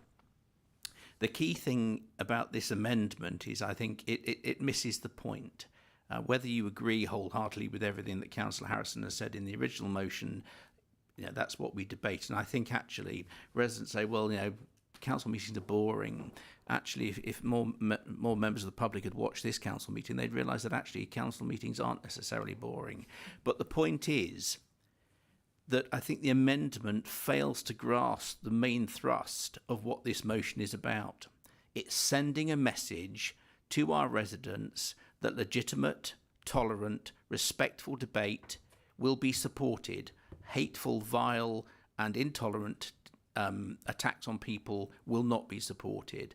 I think the amendment simply cuts out all of that and doesn't send that message to our residents. And perhaps to some degree, more importantly, it doesn't send the message to those people who want to spread hatred and vile thoughts and racism and homophobia and transphobia and everything else, because it simply takes away the thrust of the motion that says we will discuss all these things respectfully. That doesn't say it, and that's why I can't support the amendment. Thank you. Thank you. Councillor Brown? Yeah, I'd just like to say I think that the amendment covers everything, absolutely. But it's clear that some revision, some education perhaps is required to revise our understanding of the Nolan principles, of the Code of Conduct, and what the Local Government Association guidance says, and the Mayor's Charter. I think perhaps, education, more exposure of these things will perhaps make people understand that that's exactly what we're saying, but it doesn't need, a whole page to say it. Thank you. Thank you, Councillor Brown. That's what he spoke.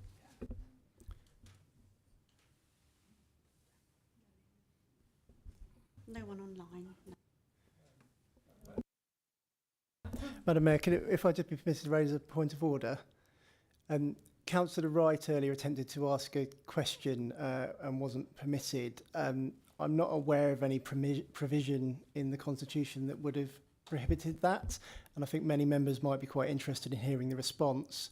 And I would note that Councillor Harrison, as the mover of the original motion, obviously has the right of reply in the debate on the amendment, so would have the opportunity to respond to that. Just wondering if we could get advice on whether or not Councillor Wright might be permitted to ask her question.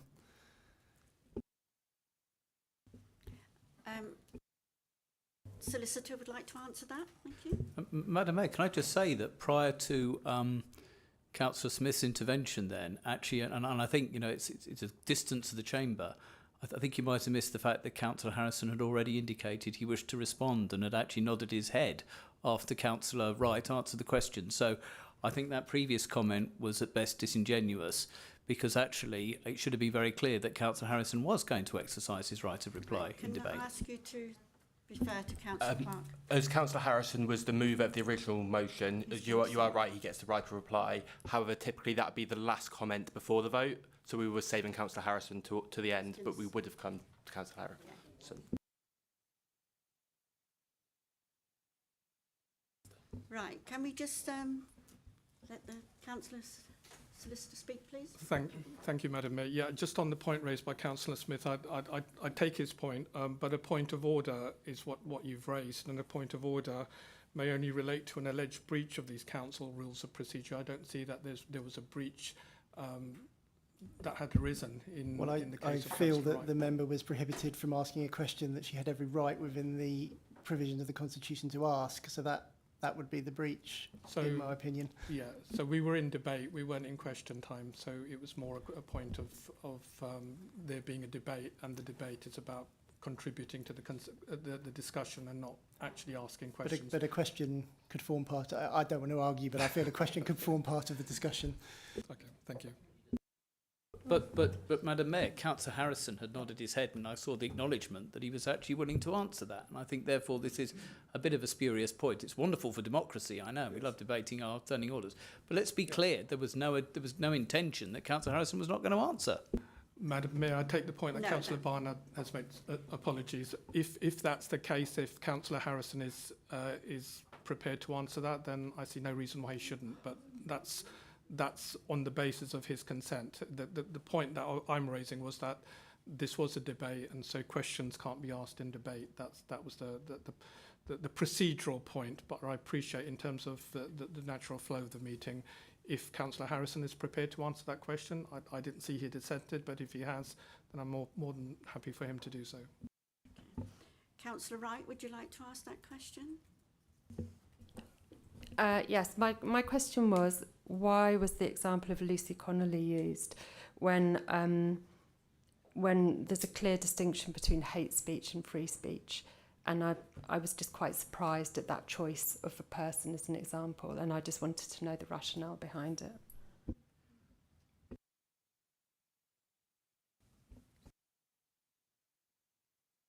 Can I ask, Madam Mayor, am I now summing up the debate? Yes.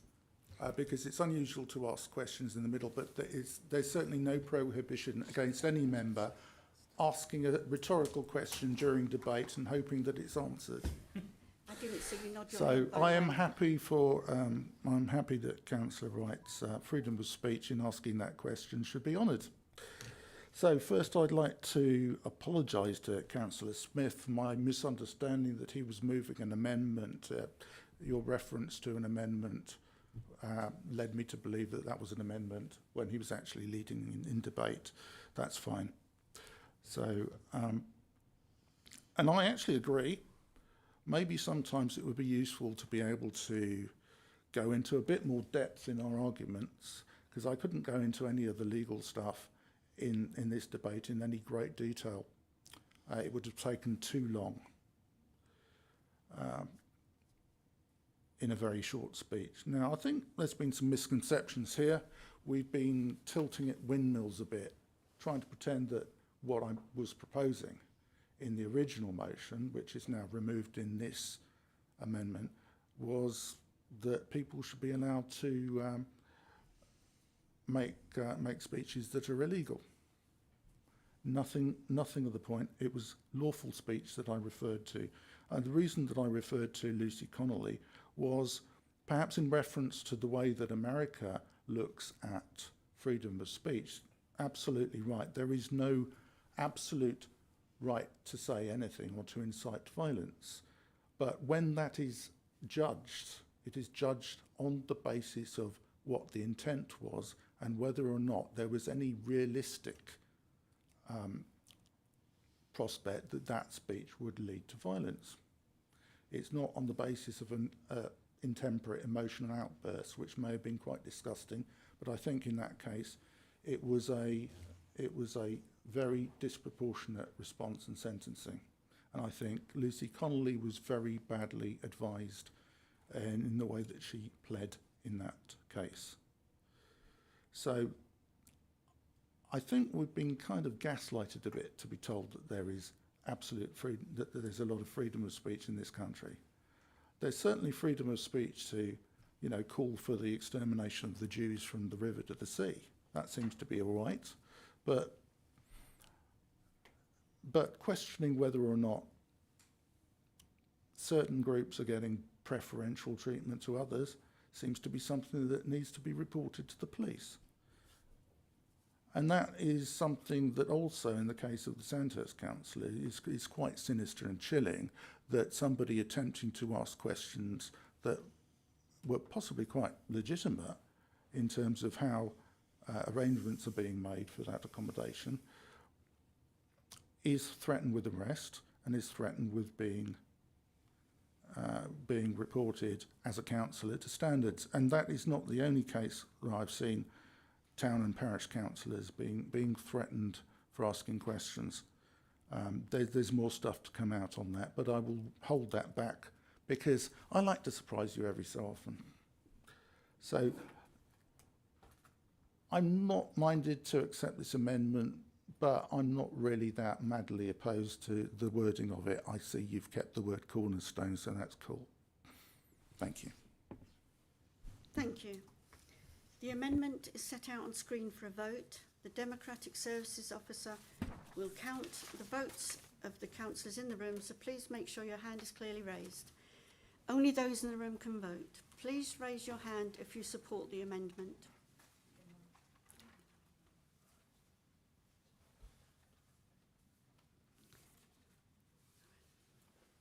That's 21 in favour, Mayor. Thank you. That is carried and forms the new... Oh, sorry. Any against? In the interests of freedom of speech and democracy, can you seek contrary views, please, Madam Mayor? It's past my bedtime. I do apologise. Right. Any against, please? Against. I can see 6 against Any abstentions? and 1 abstention, so the motion is carried. The amendment, sorry, is carried. Thank you. That is carried and forms a new substantive motion. That has fallen. Oh no, sorry. That's it. That's thank you. And then we have to go back to debate on the motion. Now we're debating the wrong way. Does any councillor wish to speak?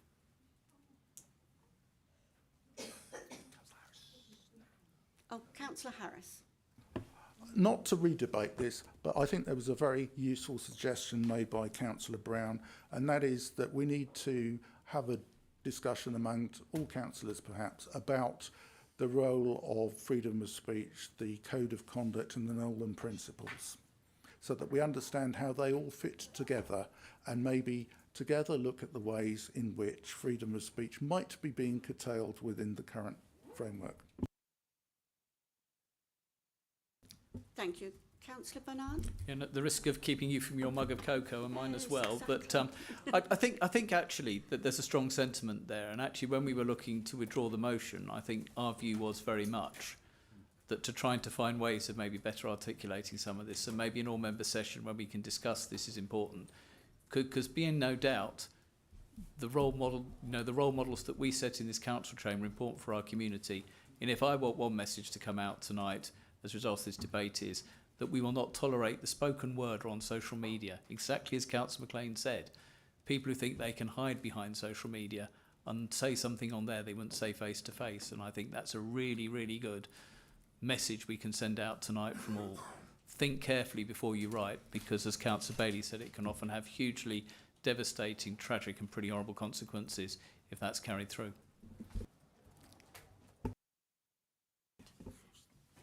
Councillor Frost? So I promise I won't keep everyone any longer, but I would just like to put on record that I'm grateful for Councillor Barnard's suggestion of developing kind of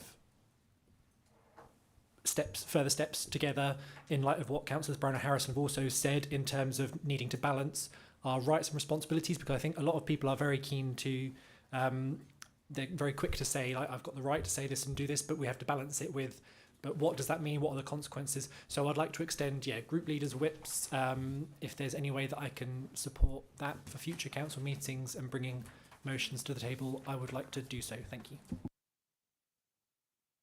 Thank you, Councillor Frost. Is there anybody else in the room?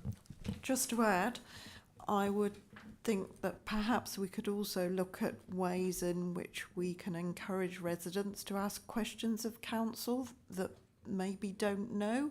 So if questions come to council, we can respond to them publish that response, and it is available for all to see. Thank you, Councillor Collins.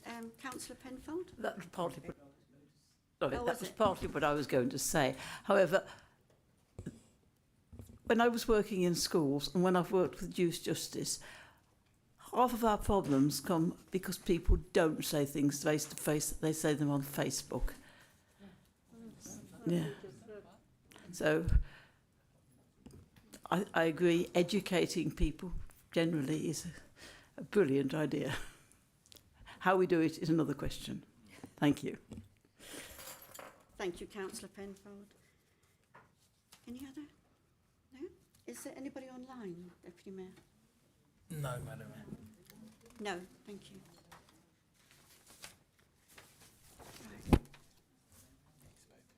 Councillor Harrison, do you wish to sum up?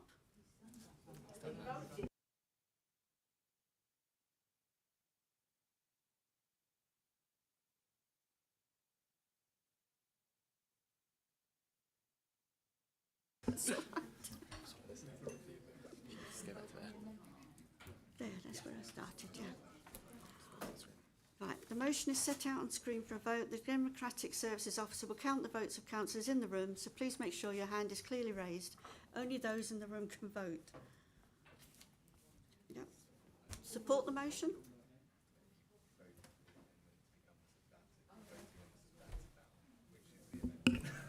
I believe that's unanimous, Madam Mayor. Thank you. This is carried. Thank you everyone for attending this evening. I now declare this meeting closed. Could everyone